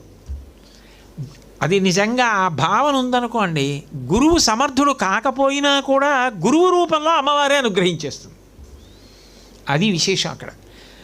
అట్లాంటివి లోకంలో కోకొల్లలు ఎన్ని జరిగాయో అటువంటివి. కాబట్టి ముందు శిష్యుడి వైపు నుంచి గురువు మీద గురి ఉండాలి. గురి ఉంటే నడుస్తుంది. అందులో స్పర్శ దీక్ష రూపంలో శిష్యులను అనుగ్రహించే సంప్రదాయానికి అంతటికీ కూడా దేశిక రూపిణి కామాక్షి. కొన్ని సందర్భాల్లో ఏ ఉపదేశం చేయరు, ముట్టుకోరు, మాట్లాడరు, అట్లా చూస్తారంతే కొంతసేపు. అట్లా చూసేటప్పటికీ గురువుగారి చూపు కళ్ళల్లో అంత తీవ్రంగా పడితే శిష్యుడికి కళ్ళు తిప్పలేడు, అలాగే ఉండిపోతాడు. అలా ఉండిపోయేటప్పటికీ శిష్యుడికి విషయం అవగతం అవుతుంది. ఒకప్పుడు పూరీ శంకరాచార్యుల వారికి వేదాంతంలో ఒక విషయం మీద అనుమానం వచ్చింది. అరుణాచలంలో ఉన్నటువంటి భగవాన్ రమణుల దగ్గరికి వెళ్ళి అనుమానం గురించి అడిగారు. అసలు రమణులు మాట్లాడడం తక్కువ, వారు ఏదో చెప్పారు. ఆయన అంత బాగా అది స్పష్టత గోచరించలేదు ఆయనకి. అప్పుడు రమణులు ఇంకా మాట్లాడలేదు. పూరీ శంకరాచార్యుల వారి కళ్ళల్లోకి చూస్తూ కూర్చున్నారు. ఒక్క 5 నిమిషాలు ఈయన చూస్తూ కూర్చున్నారు. ఆయన చూపులు తప్పించుకోలేక రమణుల కళ్ళల్లోకి చూస్తూ ఉండిపోయారు. 5 నిమిషాలు అయిపోగానే నాకు అర్థమైపోయిందన్నారు. గురువు చూపుల చేత అనుగ్రహించేస్తాడు. అది ఎలా ఉంటుంది అంటే జీవశాస్త్రంలో అలా ఉందో లేదో తెలియదు, కానీ దేంటి గుడ్లు పెట్టేసిన చేప తరంగం మీద గుడ్లు కదులుతూ ఉంటే తన చూపుల చేత పొదుగుతుంది అంటారు. అందుకని మీనాక్షి అంటే చూపుల చేత అనుగ్రహిస్తుంది, చేప గుడ్లను పొదిగినట్లు అని. ఆ దేశిక ఒక్కొక్క గురువు చూపుల చేతనే అనుగ్రహించేస్తాడు. స్మరణ దీక్ష కమఠ అంటారు. చూడండి, కొన్ని దేవాలయాల్లో తాబేలు మూర్తిని పెడతారు. ఇది కూడా నేను మళ్ళీ అంటున్నాను, జీవశాస్త్రంలో ఎలా ఉందో నాకు తెలియదు. తాబేలు గుడ్లని ఒడ్డుకొచ్చి ఎక్కడో అక్కడ పెట్టి ఇసుక కప్పేసి వెళ్ళిపోతుంది సముద్రంలోకి. వెళ్ళిపోయిన ఆ గుడ్లు అక్కడెక్కడో పెట్టాను, అవి పొదగబడి పిల్లలు కావాలి అని అనుకుంటుందిట. ఆ స్మరణల యొక్క వ్యగ్రతకి తీవ్రతకి పొదగబడతాయని గురువు స్మరిస్తారు. గురువుగారు ప్రేమతో స్మరించారనుకోండి, శిష్యుడు గట్టెక్కుతాడు. యథార్థంగా అట్లా జరిగిన సందర్భాలు ఉన్నాయి. ఒకప్పుడు నేపాల్ మహారాజు గారికి వచ్చినటువంటి ఆపద విషయంలో శృంగేరి పీఠాధిపతులు చంద్రశేఖర భారతీ స్వామి వారు ఒక్కసారి స్మరించారు. పైకే అన్నారు పక్కనున్న వారితో, నేపాల్ రాజు రక్షింపబడుగాక అని. ఆయన ఆ మాట అనగానే అక్కడ నేపాల్ రాజు గారి ఉపద్రవంలోంచి బయటకు వచ్చారు. స్మరణ దీక్ష. ఎందుకని ఆ గురువుగారి స్మరణకు అంత శక్తి ఎక్కడిది అంటే అమ్మవారు ఉంది గురువుగారిగా. ఆయన చూపుకు అంత శక్తి ఎక్కడిది, అమ్మవారు ఉంది గురువుగారిగా. ఆయన స్పర్శకంత శక్తి ఎక్కడిది, అమ్మవారు ఉంది గురువుగారిగా. కాబట్టి కామాక్షి, మీనాక్షి, విశాలాక్షి స్మరణ అంత పెద్ద కళ్ళతో ఏం చేస్తుంటుంది అంటే అన్ని ప్రాణులను చూసి స్మరిస్తూ ఉంటుంది. ఈ 3 రకాలుగాను కూడా గురువుల యొక్క అనుగ్రహమే. అందుకని ఇప్పుడు దేశికులు అంటే దిశ చూపించేటటువంటి గురువులందరూ కూడా ఈ 3 కోవలలోకి వచ్చారు. కామాక్షి, మీనాక్షి, విశాలాక్షిగా వచ్చారు. అందుకని కామాక్షి దర్శనం చేస్తే ఎంతమంది గురుమండల దర్శనం అయిపోయింది. అందుకని గురుమండల రూపిణి అని లలితా సహస్రంలో నామం ఉండడానికి కారణం అదే. ఆవిడే గురువు, ఆవిడే దేశికురాలు, దక్షిణామూర్తి రూపిణి, ఆవిడే దక్షిణామూర్తి రూపిణి. కాబట్టి ఆ తల్లి ఏం చేస్తోంది అంటే అనుగ్రహిస్తోంది. అనుగ్రహించి ఎవరిని ఆమె అనుగ్రహించాలనుకుంటోందో వాళ్ళ దగ్గరికి గురువుగారి రూపంలో వస్తోంది. అయితే శిష్యుడు తెలుసుకోవలసింది ఏమిటంటే మనలాగే ఆయన అన్నం తింటున్నట్టు, మనలాగే ఆయన నీళ్లు తాగుతున్నట్టు, మనలాగే ఆయన సంసారంలో ఉన్నట్టు ఉన్నారు. కానీ నిజానికి నా వరకు నా విషయంలో మాత్రం కామాక్షి ఆయన రూపంలో నన్ను అనుగ్రహిస్తోంది. నాకు ఆయన కామాక్షి. ఇది నీకు ఉండాలి శిష్యుడిగా, ఉంటేనే అనుగ్రహం. కాదు అందరిలాగే మా గురువు గారు కూడా ఓ మనిషి అన్న భావన నువ్వు పొంది ఉంటే అది గురువుల పట్ల శిష్యుడికి ఉండవలసిన ప్రవర్తన కాదు. ఇది చెప్పడానికి దేశిక రూపేణ దర్శితాభ్యుదయం. మూకశంకర్లు మీకు అందరికీ తెలుసు, మహానుభావులు. మూక పంచశతి చేశారు. ఆయన మూక పంచశతిలో గురువు యొక్క వైభవం గురించి చెప్తూ ఒక అద్భుతమైనటువంటి శ్లోకం చేశారు కటాక్ష శతకంలో. ఆయన ఆ శ్లోకంలో అంటారు, కామాక్షి ఘోర భవరోగ చికిత్సనార్థం అభ్యర్థ్య దేశిక కటాక్ష భిషక్ ప్రసాదాత్ తత్రాపి దేవి లభతే సుకృతీ కదాచిత్ అత్యంత దుర్లభమపాంగ మహౌషధంతే. విచిత్రం ఏంటంటే ఇవాళ నేను ఈ దేశికుల గురించి చెప్పినటువంటి రోజునే, ఈ శ్లోకం చెప్పే రోజునే ప్రముఖ వైద్యులు డాక్టర్ ఐవి రావు గారు సభకి రావడం. ఎందుకనంటే అమ్మవారు ఆ రూపంలో వచ్చిందనమాట. అలాగా బహుశా అందులో మూకశంకర్లు అంటారు, కామాక్షి ఘోర భవరోగ చికిత్సనార్థం. వైద్యుడి దగ్గరికి వెళ్ళి ఏం చెప్తాం, డాక్టర్ గారు రోగం చంపు తినేస్తోందండి, ఈ రోగంతో బాధపడిపోతున్నాను, చాలా ఇబ్బందిగా ఉంటుంది, ఈ పని చేయలేకపోతున్నానండి, ఈ పని చేయలేకపోవడం వల్ల నేను ఈ బాధపడుతున్నాను, నాకు ఆ రోగం పోతే తప్ప నేను మళ్ళీ పూర్వంలా ఈ పని చేసుకోలేను, కాబట్టి నా రోగం తీసేయండి గురువుగారు, డాక్టర్ గారు అని చెప్తాను. చెప్తే వైద్యుడు ఏం చేస్తారు, నా మాటలు బాగా వింటారు. అంటే నా మాటలు నేను చెప్తున్నప్పుడు నా రోగం అర్థమవుతుంది ఆయనకి. ఆయనకి 2 తెలుసు.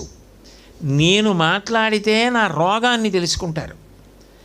ఆ తర్వాత అవసరమైతే నా శరీరాన్ని పరీక్ష చేసి ధృవపరుచుకుంటారు. ఇప్పుడు ఇది పోగొట్టగలిగిన ఔషధం ఏమిటో ఆయనకి తెలుసు. నాకేం తెలుసు అంటే నా రోగం ఒకటే తెలుసు. నా నమ్మకం ఏంటంటే నా రోగాన్ని పోగొట్టే ఔషధం ఆయనకి తెలుసని నమ్మకం. అందుకే వైద్యుడంటే దైవం మీద ఎంత నమ్మకమో వైద్యుడి మీద అంత నమ్మకం. వేద్యో వైద్య సదాయోగి వీర మాధవో మధు. అసలు నీకు వైద్యుడి మీద ఆ నమ్మకం ఉందనుకోండి, సగం రోగం పోతుంది.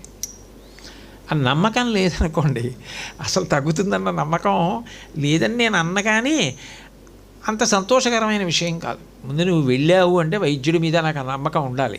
మా డాక్టర్ గారు ఇచ్చారంటే ఇంక తిరుగు లేదని నీకు విశ్వాసం ఉండాలి. అసలు మనిషి జీవితంలో విశ్వాసం ప్రధానం అన్నిటికన్నా. అప్పుడు వైద్యుడు ఏం చేస్తారు, అన్నీ విని మీకున్నటువంటి రోగం తగ్గిపోతుంది, ఇంత మోతాదు వేసుకోండి, ఇన్ని రోజులు వేసుకోండి అని చెప్తారు. ఈ రెండు చెప్పి ఊరుకుంటారా? పచ్చని చెప్తారు. మీరు ఇది తినకండి అని కూడా చెప్తారు. మీరు ఇది తినకండి సుమా, ఇప్పుడు నాకు మధుమేహం ఉందని వెళ్ళాను అనుకోండి, 3 పూట్ల ఇలా వేసుకోండి అంటే దాని అర్థం 3 పూట్ల వేసుకుని 3 పూట్ల మధుర పదార్థాలు తినేమనే, తినకుండా ఉండమని. ఎప్పుడో ఎక్కడో తప్పపోతే ఇంట్లో ఓ పెళ్ళి అయింది, లేకపోతే వరలక్ష్మి వ్రతం అయింది, తగ్గించి ఏదో ప్రసాదంగా కొద్దిగా నోట్లో వేసుకో. బూరు ముక్క తిన్నా అంతే, బూరు ఎంత తిన్నా అంతే, అలాగే ఉంటుంది. దానికి ఎందుకు తినేయడం? నీకు రోగం ఉందని తెలిసినప్పుడు. కాబట్టి రోగము చెప్పి దానికి ఔషధం ఇచ్చి పథ్యము చెప్పి ఎన్నాళ్ళు వాడాలో వైద్యుడు చెప్తాడు. ఇప్పుడు వైద్యుడు అది చెప్పారు, మీరు ఔషధం తెచ్చుకోవాలి. ఆ ఔషధాన్ని మీరు తెచ్చుకోవాలి. అది ఎప్పటి లోపల తెచ్చుకోవాలి అంటే, ఇక రోగం దానికి లొంగనంత కాలం మీరు ఊరికన ఔషధం తెచ్చుకున్నారనుకోండి, ఆయన వ్రాయగానే తెచ్చుకుని వాడడం మొదలెడితే ఉపయోగం ఉంటుంది. ఆయన రాసిన ఏడాదికి మీరు అది తెచ్చుకున్నారనుకోండి, ఈలోగా రోగం మిమ్మల్ని కబళించేయచ్చు. అసలు ముందు చెప్పడానికి అక్కడ వైద్యుడు ఉండాలి. ఆ వైద్యుడు చెప్పిన తర్వాత ఆ ఔషధం దొరకాలి. ఒక్కొక్కసారి ఏమవుతుందంటే ఆ ఔషధం వేళపట్టున దొరకకపోవడం కూడా ప్రాణాంతకం అయిపోవచ్చు. ఆ ఔషధం కూడా దొరకాలి.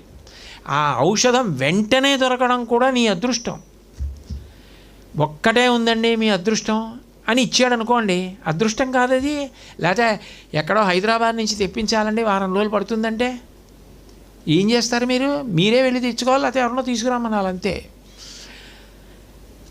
మూకశంకరులు అంటున్నారు, కామాక్షి ఘోర భవరోగ చికిత్సనార్థం.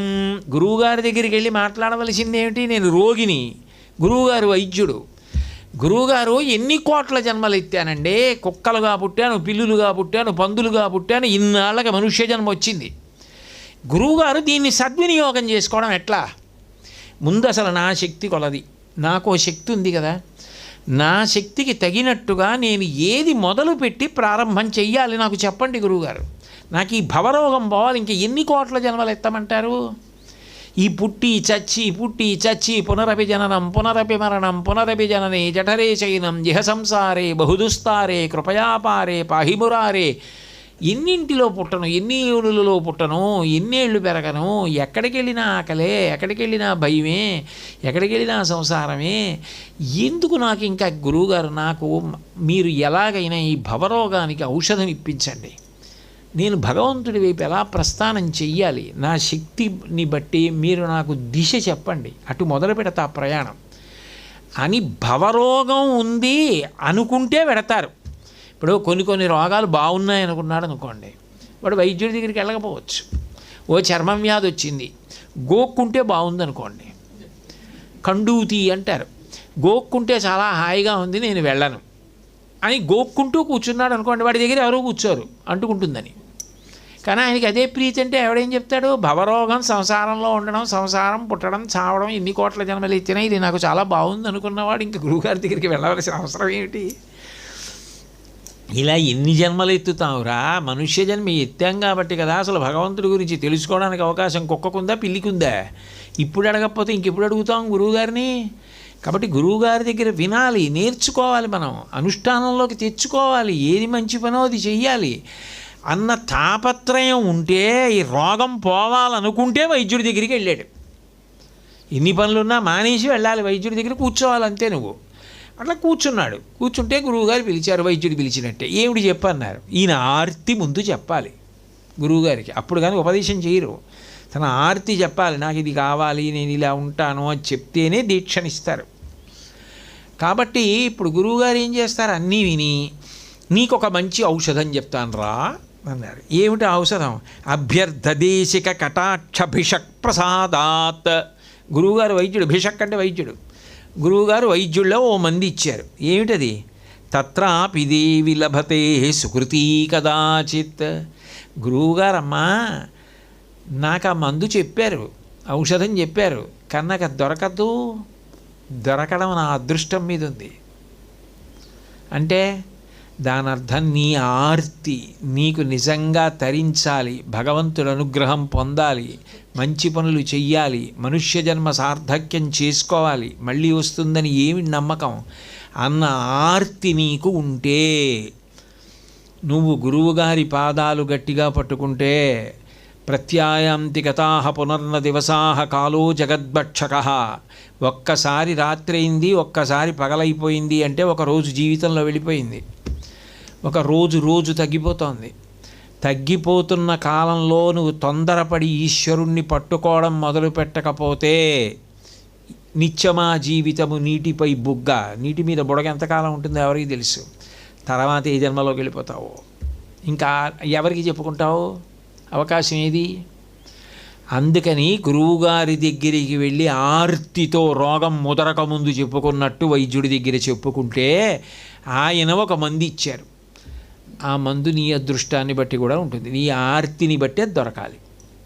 ఏమిటి ఆ మందు అంటే అత్యంత దుర్లభమపాంగ మహౌషధంతే, అమ్మవారి యొక్క కడగంటి చూపు.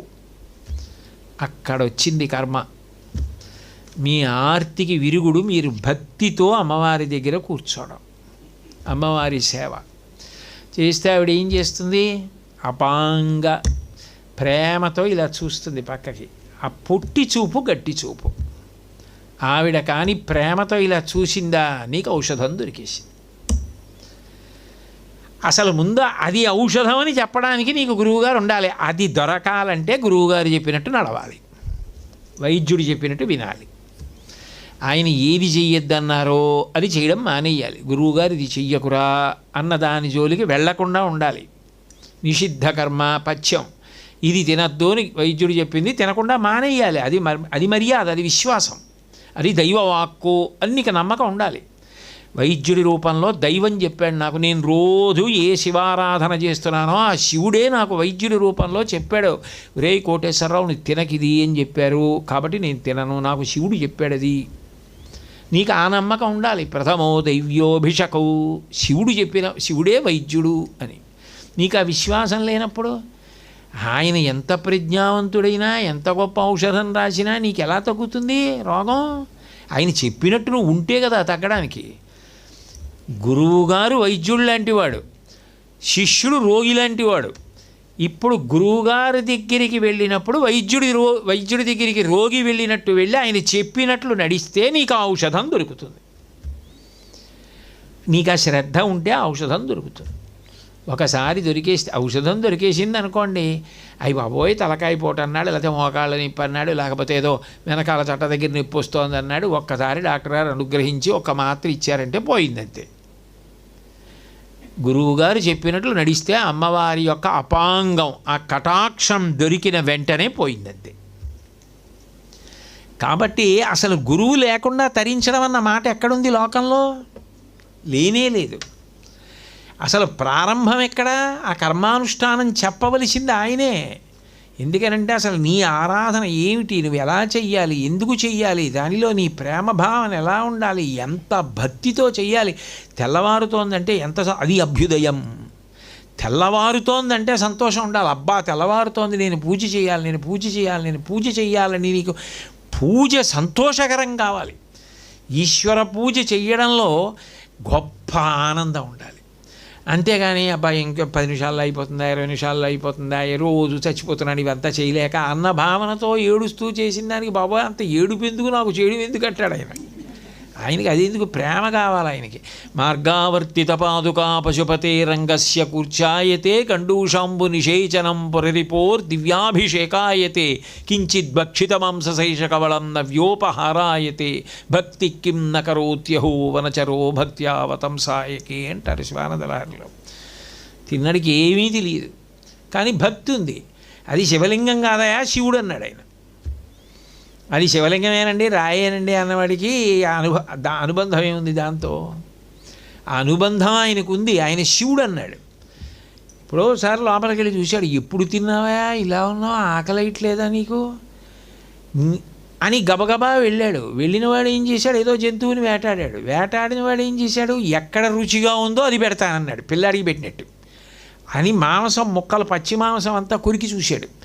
ఈ మాంసం ఇక్కడ కమ్మగా ఉంది, ఇది పెడతానని ఆ ఎంగిలి చేసిన మాంసం మొక్క కట్టుకొని బయలుదేరాడు.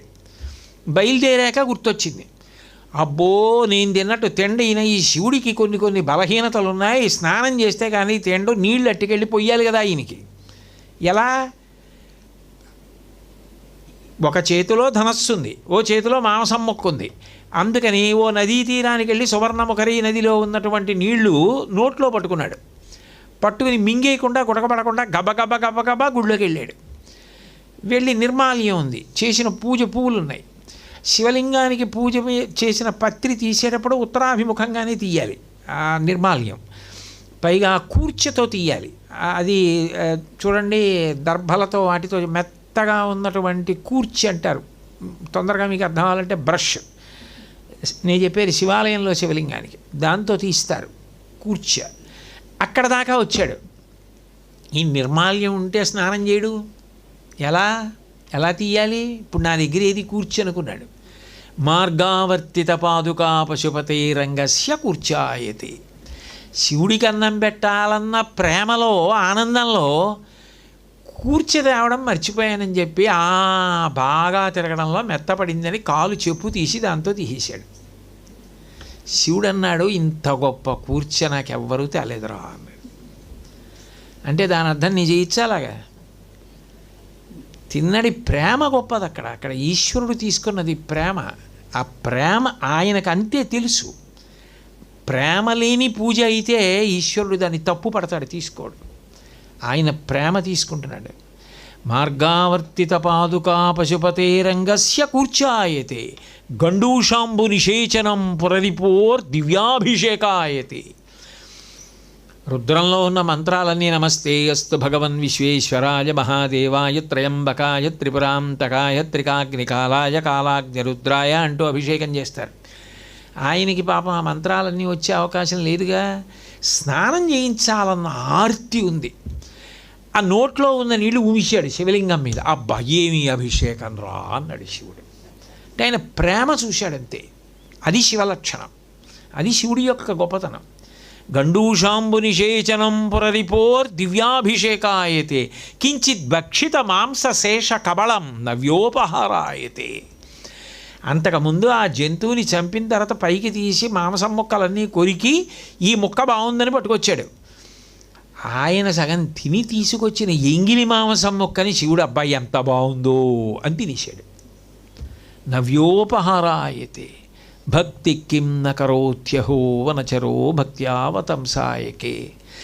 భక్తి లేనప్పుడు ఎంత రొట్ట పట్టుకొచ్చి అక్కడ వేస్తే ఆయన తీసుకుంటాడరా.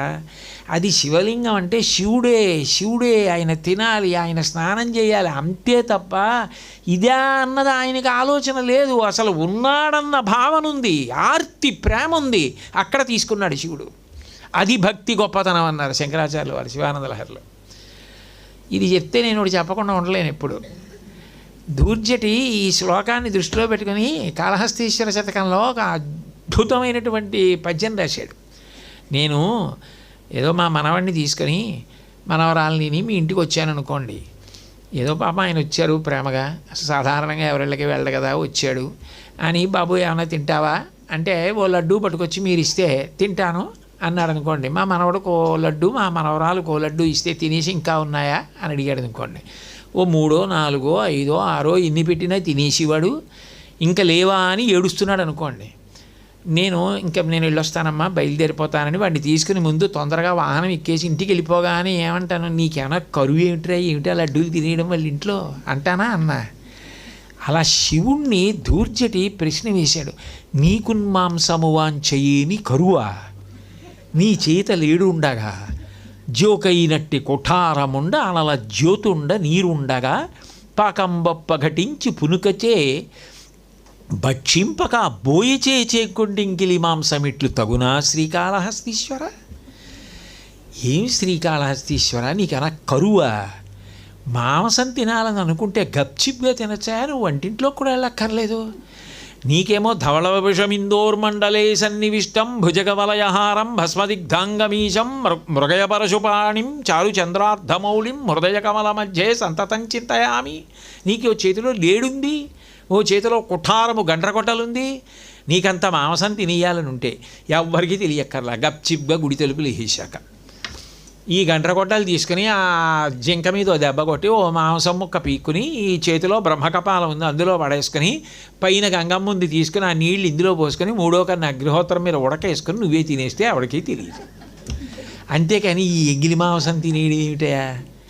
నీకున్మాంసము వాంచయ్యేని కరువా నీ చేత లీడుండగా జోకైనట్టి కుఠారముండ అనల జ్యోతుండ నీరుండగా పాకం బొప్ప ఘటించి చేతి పునుకన్ భక్షింపక బోయి చేయకుంటెంగిలి మాంసం ఇట్లు తగునా శ్రీకాళహస్తీశ్వర. అంటే దాని అర్థం, శివ మీకు ఆ ప్రేమ కావాలి, మీకు అనుబంధం కావాలి. పూజ చేసేటప్పుడు యాంత్రికం కాదు, అది తప్ప ఇంకొకటి ఉండకూడదు. చూడండి, భార్య భర్తకి ఏదైనా వండి పెట్టింది అనుకోండి, తింటున్నాడా, సంతోషంగా తింటున్నాడా, ప్రేమగా తింటున్నాడా, ఇంకో మాట అడుగుతున్నాడా, రెండో మాట అడగలేదనుకోండి, ఏం ఇవాళ అడగలేదే, బాగోలేదా, కూర అంత బాగోలేదా, అక్కడ ఏమైనా ప్రసాదం ఎక్కువ తినేసి వచ్చారా, ఏం తింటలేదు అని 1000 ప్రశ్నలు అడుగుతుంది. ఎందుకని? తింటే తిన్నాళ్ళు అదే లేదు వండడం నాకు అర్థమే అంటుంది. ఏంటి? తినాలన్న ప్రేమ ఉంది కాబట్టి. నువ్వు శివార్చన చేస్తే అట్లా చేయాలి. దానికే పోతన గారు గొప్ప మాట అన్నారు, చేతులారంగా శివుని పూజింపడీని నోరు నవ్వంగా హరికీర్తి నుడువడీని దయయు సత్యంబు లోనుగా తలపడీని కలుగ నీటికి తల్లుల కడుపు చేటు అన్నారు. కాబట్టి అథవా నేను మీతో ప్రతిపాదించే విషయం ఏమిటంటే, ఎవరు పరమాత్మ అంటే అంతటి ప్రేమ కలిగిన వాడు ఆ భగవంతుడే మనకి దారి చూపించడానికి, విద్యాబోధన చేయడానికి గురువుగా వస్తున్నాడు. అసలు ముందు పిల్లలు తెలుసుకోవలసినది గురువుని గౌరవించడం. గురువుకి పేరు పెట్టి గురువు యందు వంకర్లు చూసిన వాడు శిష్యుడు కానే కాడు. చంద్రశేఖరేంద్ర సరస్వతి స్వామి వారు చాలా గొప్పగా చెప్పిన కథ ఒకటి ఉంది, నేను మీతో అంటూ ఉంటాను అప్పుడప్పుడు. ఆయన ఒకసారి వేద పాఠశాల అరుగు మీద కూర్చున్నారు. కూర్చునుంటే 2 పిల్లలు ఆడుకుంటున్నారు గట్టిగా అరుస్తూ. ఆయన వాళ్ళిద్దరిని పిలిచారు. వాళ్ళకి పాపం ఆ పిల్లలకి స్వామివారు అంటే సాక్షాత్తు పరమశివుడు ఆయన, అవన్నీ ఆయన వాళ్ళకి ఏం తెలుస్తాయి, వాళ్ళకి తెలియదు కదా. అందుకని వాళ్ళిద్దరు దగ్గరికి వచ్చారు. ఏమిటని అడిగారు. అడిగితే, ఏరా మీ ఇద్దరూ అలా ఆడుతున్నారు గట్టిగా అరుస్తూ, మీ ఉపాధ్యాయుడు రాలేదా అని అడిగారు స్వామివారు. ఒకడు అన్నాడు, వచ్చారు పాఠం చెప్తున్నారు మేము ఆడుకుంటున్నాం అన్నాడు. రెండో వాడు అన్నాడు, ఇవాళ మా అధ్యాపకుడు రాలేదు అందుకు ఆడుకుంటున్నాం అన్నాడు.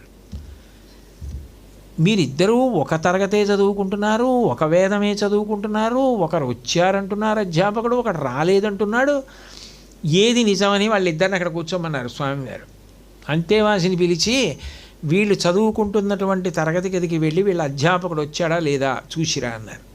ఆయన వెళ్ళొచ్చి అన్నాడు, ఇవాళ వీళ్ళ అధ్యాపకుడు రాలేదండి అన్నాడు. అంటే స్వామివారు అన్నారు, యారా మా గురువుగారు వచ్చారు పాఠం చెప్తున్నారు కానీ మేమే ఆడుకుంటున్నామని ఎందుకు చెప్పావురా అని అడిగారు.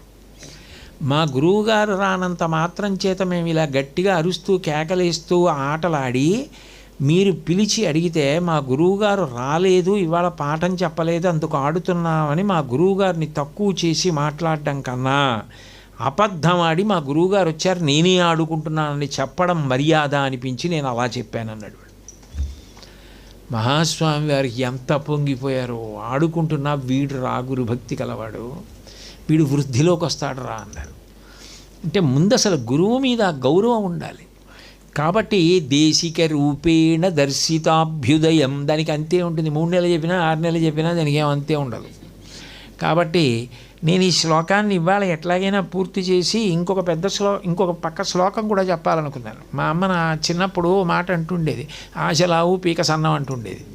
అంటే ఏదో బాగా రుచికరంగా వండిన పదార్థాలు, అమ్మ వండినవన్నీ అమృతమేగా, ఇంకా తినేయాలని కోరిక. కానీ కడుపు అన్నదానికి ఒక పరిమితి పెడతాడుగా ఈశ్వరుడు, ఇంక తినలేక ఇంకా తినాలని కోరిక. అందులో మా అమ్మ ఆశలావు పీక సన్నం రా అంటుండేది. అట్లాగా బోల్డన్ని చెప్పేయాలని కోరిక, చెప్పేది ఓ శ్లోకంలో ఓ పాదమో ఏదో అవుతూ ఉంటుంది నాకు. కాబట్టి దయమాన దీర్ఘనయనాం దేశిక రూపేణ దర్శితాభ్యుదయం వామకుచ నిహిత వీణాం వరదాం సంగీత మాతృకాం వందే, అది శ్లోకం. అందులో లఘువుగా నేను 2వ పాదం గురించి ఒక 5 నిమిషాల్లో తేల్చడానికి ప్రయత్నం చేస్తాను. అంటే 8 గంటలకి నా ప్రవచనం పూర్తి చేయాలి, సమయం అంటే సమయమే. కాబట్టి వీణ పట్టుకుని ఉంది అమ్మవారు. ఈ వీణ అనేటటువంటిది ఒక అద్భుతమైన సంగీత పరికరం. దీని నిర్మాణం కూడా అంత గొప్పగా, అటువంటి శబ్దము అందులోంచి వచ్చేటట్లుగా చేశారు. మనకి ధ్వని, శబ్దము అని రెండు ఉంటాయి.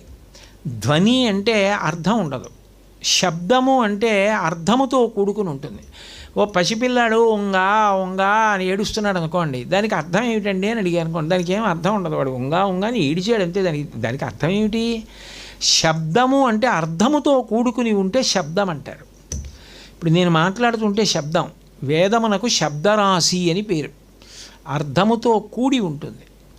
అలా అర్థముతో కూడి ఉన్నటువంటి శబ్దము చాలా గొప్పది. ఆ శబ్దము సుస్పష్టముగా, సంగీతం అంత గొప్పగా పలికి అంత రంజకత్వంతో ఉండాలి అంటే కొన్ని సంగీత పరికరముల మించి వచ్చేటటువంటి శబ్దమును మీరు విన్నంత మాత్రం చేత, మీకు దాని గురించి ఏమీ తెలియకపోయినా, ఇది నేను చెప్తున్న మాట కాదు, అప్పరస్వామి వారు చెప్పిన మాట, మీకు తెలియకుండానే ఏమవుతుంది అంటే మీకు అంతర్ముఖత్వం కలుగుతుంది.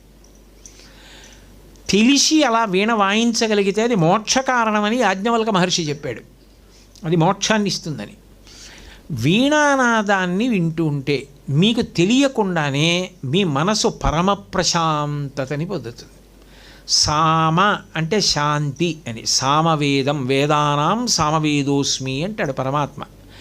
అటువంటి సామవేదాంతర్గతమైనటువంటి సంగీతం మోక్షకారకమైనటువంటి స్థితిలో ఉండగలిగేటట్లుగా, కేవలం ఏమీ తెలియకపోయినా విన్నంత మాత్రం చేత అంత ప్రశాంతతని ఇవ్వగలిగిన శబ్దము ఉత్పన్నమయ్యేటట్టుగా తయారైన పరికరం వీణ. ఈ వీణ సరస్వతీ స్వరూపం కూడా పట్టుకుంటుంది. అంటే వైదికమైన సరస్వతీ స్వరూపాలు, శారదా స్వరూపాల చేతుల్లో వీణ లేకపోవచ్చు ధ్యాన శ్లోకాల్లో, కానీ వీణని అలంకారంగా అమ్మవారి చేతుల్లో పెడుతూ ఉంటారు. కాబట్టి ఈ వీణ అనేటటువంటిది ఒక అద్భుతమైన సంగీత పరికరం. మీరు ఇక్కడ ఒక విషయాన్ని బాగా గుర్తుపెట్టుకోవాలి. రాజోపచారము అని ఉంటుంది సంగీతం మనకి పూజలో. రాజోపచారం ఎందుకు చేయిస్తారంటే మనసు బడలిపోతుంది పూజలో. ఏమవుతుందంటే పాదయోహో పాద్యం అన్నాను అనుకోండి, మనసు ఏం చేయాలంటే అక్కడ భగవంతుడి పాదములను చూడాలి. చూస్తూ ధర్మపత్ని అని అందుకంటారు. ఆమె నా పక్కన లేకపోవచ్చు, ఆమె వంట చేస్తుంటుంది, ఆచమనం ఒకటే వేసి వెళ్ళిపోతుంది, కానీ ఆమె బంగారు కలశతో నీళ్లు పోస్తుంటే నేను కడుగుతున్నట్టు భావన చేయాలంటే మనసు అక్కడ ఉండాలి, అక్కడ లేనిది చూడాలి. అది పూజ, ప్రేమ. అప్పుడు ఏమవుతుంది అంటే ఆ మనసు అట్లాగే దర్శనం చేయడంలో, ఏకాగ్రతలో బడలుతుంది. బడలిపోయినటువంటి మనసుకి గొప్ప శాంతి కలగాలి. కానీ ఆ శాంతి మీరు ఏది పట్టుకుందాం అనుకుంటున్నారో అక్కడి నుంచి జారిపోవడానికి కారణం కాకూడదు, ఆ భగవంతుడి వైపుకే తిప్పాలి.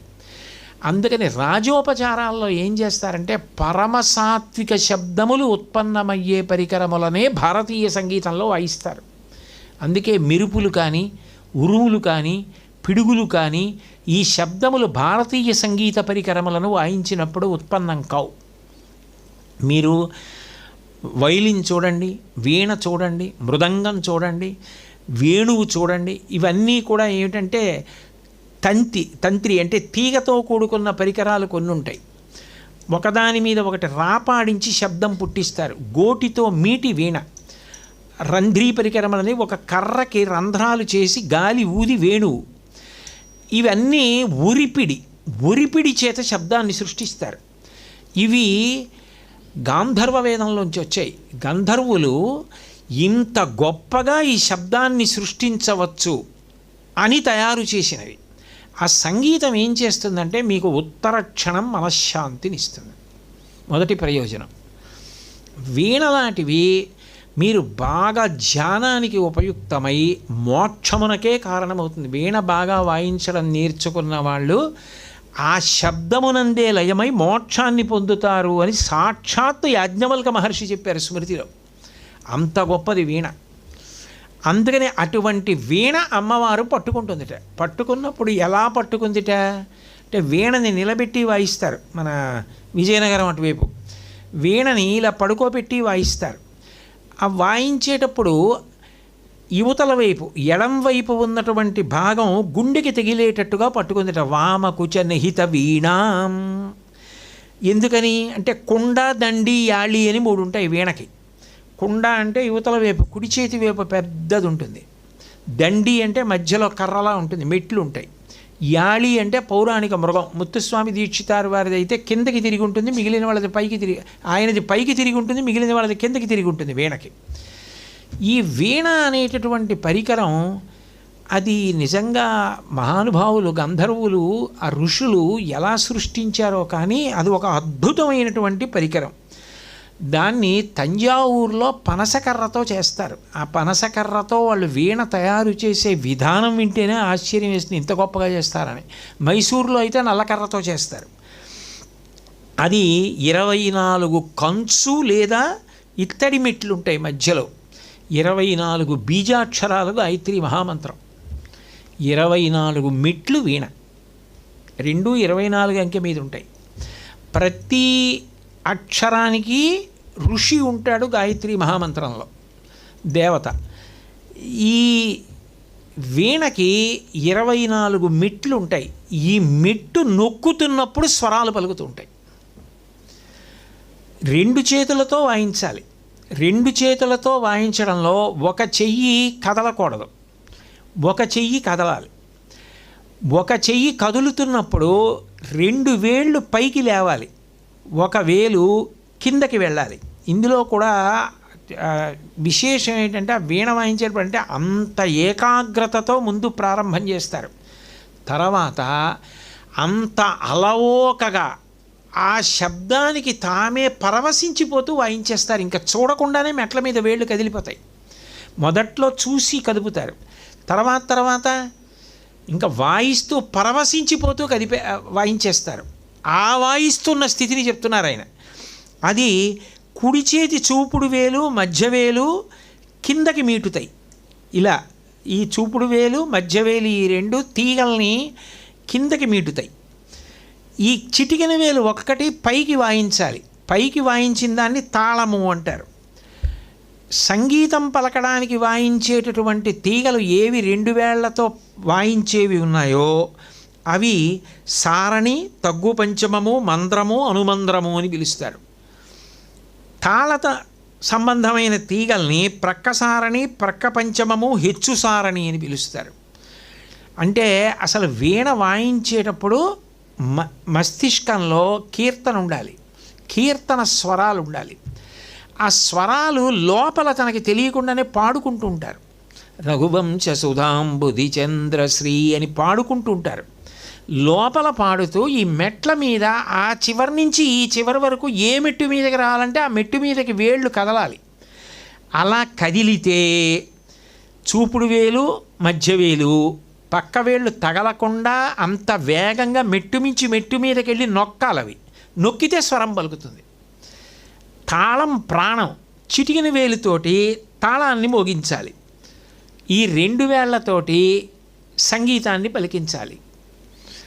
అది అలా పలికించడం కానీ అలవాటైపోతే, అలా కానీ లోపల పాడుకుంటూ అలా వాయించగలిగితే అందులోంచి ఉత్పన్నమైన శబ్దము ఏది ఉన్నదో, తను లోపల అంటున్నదేమున్నదో ఆ రెండింటి చేత కలిసిపోయినటువంటి స్థితిలో పూర్తిగా లయమైపోతాడు వాయిస్తున్న వైణికుడు. అది శబ్దబ్రహ్మమయీ, చరాచరమయీ, జ్యోతిర్మయీ, వాంగ్మయీ అంటారు. ఆ శబ్దానికి ఆ శక్తి ఉంది, వీణ తీగల మించి వచ్చే శబ్దం. చిత్రం ఏంటంటే అది గోటి చేత రాపాడి పలుకుతుంది. అది దెబ్బకి పలుకుతోంది, గోటి దెబ్బ తిని తీగ పలుకుతూ ఉంటుంది. ఆ శబ్దం అంత శక్తివంతం. అది మీరు కొన్ని సంవత్సరాలు సాధన చేస్తే వచ్చే అంతర్ముఖత్వం. వీణని కానీ వాయించడం వచ్చి పరవశంతో వీణ వాయించగలిగితే వారు అటువంటి స్థితిని పొంది ఒకానొక స్థితిలో మోక్షమునే పొందుతారు అని. అందుకే వీణలలో మళ్ళీ అచల వీణ అని సారంగదేవుడు అన్న ఆయన కనిపెట్టాడు. దానికి 22 శృతులు పలుకుతాయిట. రుద్రవీణ అంటుంటారు కదా, ఆ రుద్రవీణ అచ్యుతరాజేంద్ర మేళవీణ అని రామాచ్యుడు తన యొక్క స్వరమేళా కళానిధి అన్న గ్రంథంలో చెప్పింది రుద్రవీణ. అంటే అన్ని శృతులతో అన్ని తీగలతో ఉండి అలా వాయించడంలో కృతకృత్యులైపోయి ఆనందపడిపోతున్నారని గుర్తు ఏమిటంటే, శ్యామలాదేవి వీణ వాయిస్తున్నప్పుడు వామకుచ నిహిత వీణ, ఆ తల్లి ఇలా పైకెత్తి వాయిస్తున్నప్పుడు యువతల వైపు ఉన్నటువంటిది ఆమె గుండెకి తగులుతూ ఉంటుంది. వామకుచ నిహిత వీణాం వరదాం. అట్లా వీణ వాయిస్తున్న తల్లిని మీరు ధ్యానం చేస్తే మీకు ధ్యానంలో మీకు తెలియకుండానే వీణారవం వినపడుతుంది. అది ధ్యానము యొక్క తీవ్రత. వీణారవం మీకు వినపడుతూ ఉంటుంది. అట్లా వినపడితే వరదాం, అలా ఎవడు ధ్యానం చేశాడో వాడు ఏది కోరాడో దొరుకుతోంది. ఆమె వరదాం, వరములను అనుగ్రహిస్తోంది. సంగీతమాతృకాం వందే. ఆ వీణ వాయిస్తున్నప్పుడు వస్తున్నటువంటి శబ్దమునందు అత్యంత క్రూరమైన లక్షణమున్న పాము కూడా అలా నిలబడిపోయేటట్టుగా శాంతమును కల్పించగలిగిన స్థితి నుంచి, ఏమీ తెలియని అజ్ఞానంలో ఉన్న ఒక శిశువు ఏడుస్తున్నవాడో ఏడుపు ఆపేసేటట్టు, వింటున్నవాడికి ఎంత ఆందోళన ఉన్నా ఆందోళన ఆగిపోయి శాంతి కలిగేటట్టు వాయించడంలో అంత సాధన చేసినవాడు చివరికి ఆ శాంతం, ఆ ప్రశాంతం, ఆ నాదోపాసనలో ఈశ్వరుణ్ణే పొంది లయమైపోయేటట్టు మోక్షం వరకు తీసుకెళ్ళగలిగిన శక్తి ఆ శబ్దమునందు నిక్షిప్తము చేసి ప్రకటనమవుతున్నది పరదేవతయే. ఓంకార పంజర సుఖీం ఉపనిషదుద్యానకేళి కళకంఠీం ఆగమవిన మయూరీం ఆర్యాం అంతర్విభావయే గౌరీం కింద ఏ తల్లి అక్షర రూపంగా వచ్చిందో ఆ తల్లి వీణ మీద శబ్ద రూపంగా వస్తోంది. వచ్చి ఇంత శాంతిని మోక్షశాంతి వరకు కారణమవుతోంది. అటువంటి తల్లి, అటువంటి శబ్దస్వరూపిణి నీకు నేను ఏమని జోహార్లు చెప్పను. ఇహమునందు సామాన్యం లౌకిక విద్య నుంచి మోక్ష విద్య వరకు ఇవ్వగలిగిన దేశిక రూపిణివి నువ్వే. వీణయందు శబ్దస్వరూపిణివి నువ్వే. ఆ శబ్దము ద్వారా అంత శాంతిని కల్పించగలిగిన దానివి, చివరికి మోక్షమే ఇవ్వగలిగిన దానివి నువ్వే. అటువంటి అనుగ్రహ శక్తిగా శబ్దంలో వినపడుతున్న దానివి నువ్వే. అందుకే ఇప్పటికీ పెద్దలు మాట అంటారు, ఇంట్లో గురుముఖత నేర్చుకున్న వీణ ఉందనుకోండి, వాళ్ళు వీణ వాయిస్తారు. పిల్లలు తెలియక వీణ దగ్గరికి వెళ్ళి తీగలు ఇలా ఇలా అంటే తప్పు, వాయించకూడదు అలా అంటారు. అలా వీణ ముట్టుకోకు, అలా వీణ వాయించొద్దు అంటారు. ఎందుకనంటే అపస్వరాలు పలకకూడదు వీణ మీద. ఏదో నేర్చుకుంటున్నప్పుడు ఎప్పుడో ఒకసారి వస్తాయి, కానీ ఆ వీణ వాయించడం అనేటటువంటిది నా వరకు నేను వ్యక్తిగతంగా ఏం నమ్ముతానంటే, ఏదో కొన్ని కోట్ల జన్మల తరువాత భగవంతుని యొక్క అనుగ్రహం ఉన్నవాళ్ళెవరో వాళ్ళు అట్లా వీణ వాయించే అనుగ్రహాన్ని పొందుతారు. వీణ పట్టుకోవడం, వీణ వాయించడం పరదేవతానుగ్రహం. ఏ కారణం చేత అది వదులుకోకూడదు. వీణ వచ్చిన వాళ్ళు మధ్యలో వీణని వదిలిపెట్టేయకూడదు. వీణ వాయించడం చేస్తూనే ఉండడం మంచిది. అది అంత శాంతికారకం. అందుకని మాణిక్య వీణాం ఉపలాలయంతీం మదాలసాం మంజులవాగ్విలాసాం మహేంద్ర నీలజ్యుతి కోమలాంగీం మాతంగ కన్యాం మనసా స్మరామి. అంత గొప్ప తల్లిని కాళిదాస మహాకవి ఏదో కాళ్ళు చేతులు అక్షమాల అవి కాదు, అసలు అమ్మవారి యొక్క వైభవాన్ని మాతంగీ స్వరూపంగా ఇంత గొప్పగా నవరత్నమాలలో చెప్తున్నారు. 2 శ్లోకాలు అయ్యాయంటే 2 మణులు మీరు దారానికి ఎక్కించేసినట్టే. ఎందుకని 9 అయిపోయాయి అనుకోండి, మాతంగ కనకాభరణం, మీరు అమ్మవారి మెడలో ఈ మాల వేసేస్తారని గుర్తు. రేపు మళ్ళీ సాయంకాలం 6:30 తిరిగి కలుసుకున్నప్పుడు పరదేవత నా చేత ఏది పలికిస్తే అది పలికి కృతార్థునవుతానని తెలియచేస్తూ, మంగళాశాసనపరై మదాచార్య పురోగమై సర్వైశ్చ పూర్వైరాచార్యై సత్కృతాయాస్తు మంగళం. మంగళం కోసలేంద్రాయ మహనీయ గుణాత్మనే చక్రవర్తి తనూజాయ సర్వభౌమాయ మంగళం. ఉమాకాంతాయ కాంతాయ కామితార్థప్రదాయినే శ్రీగిరీశాయ దేవాయ మలినాథాయ మంగళం.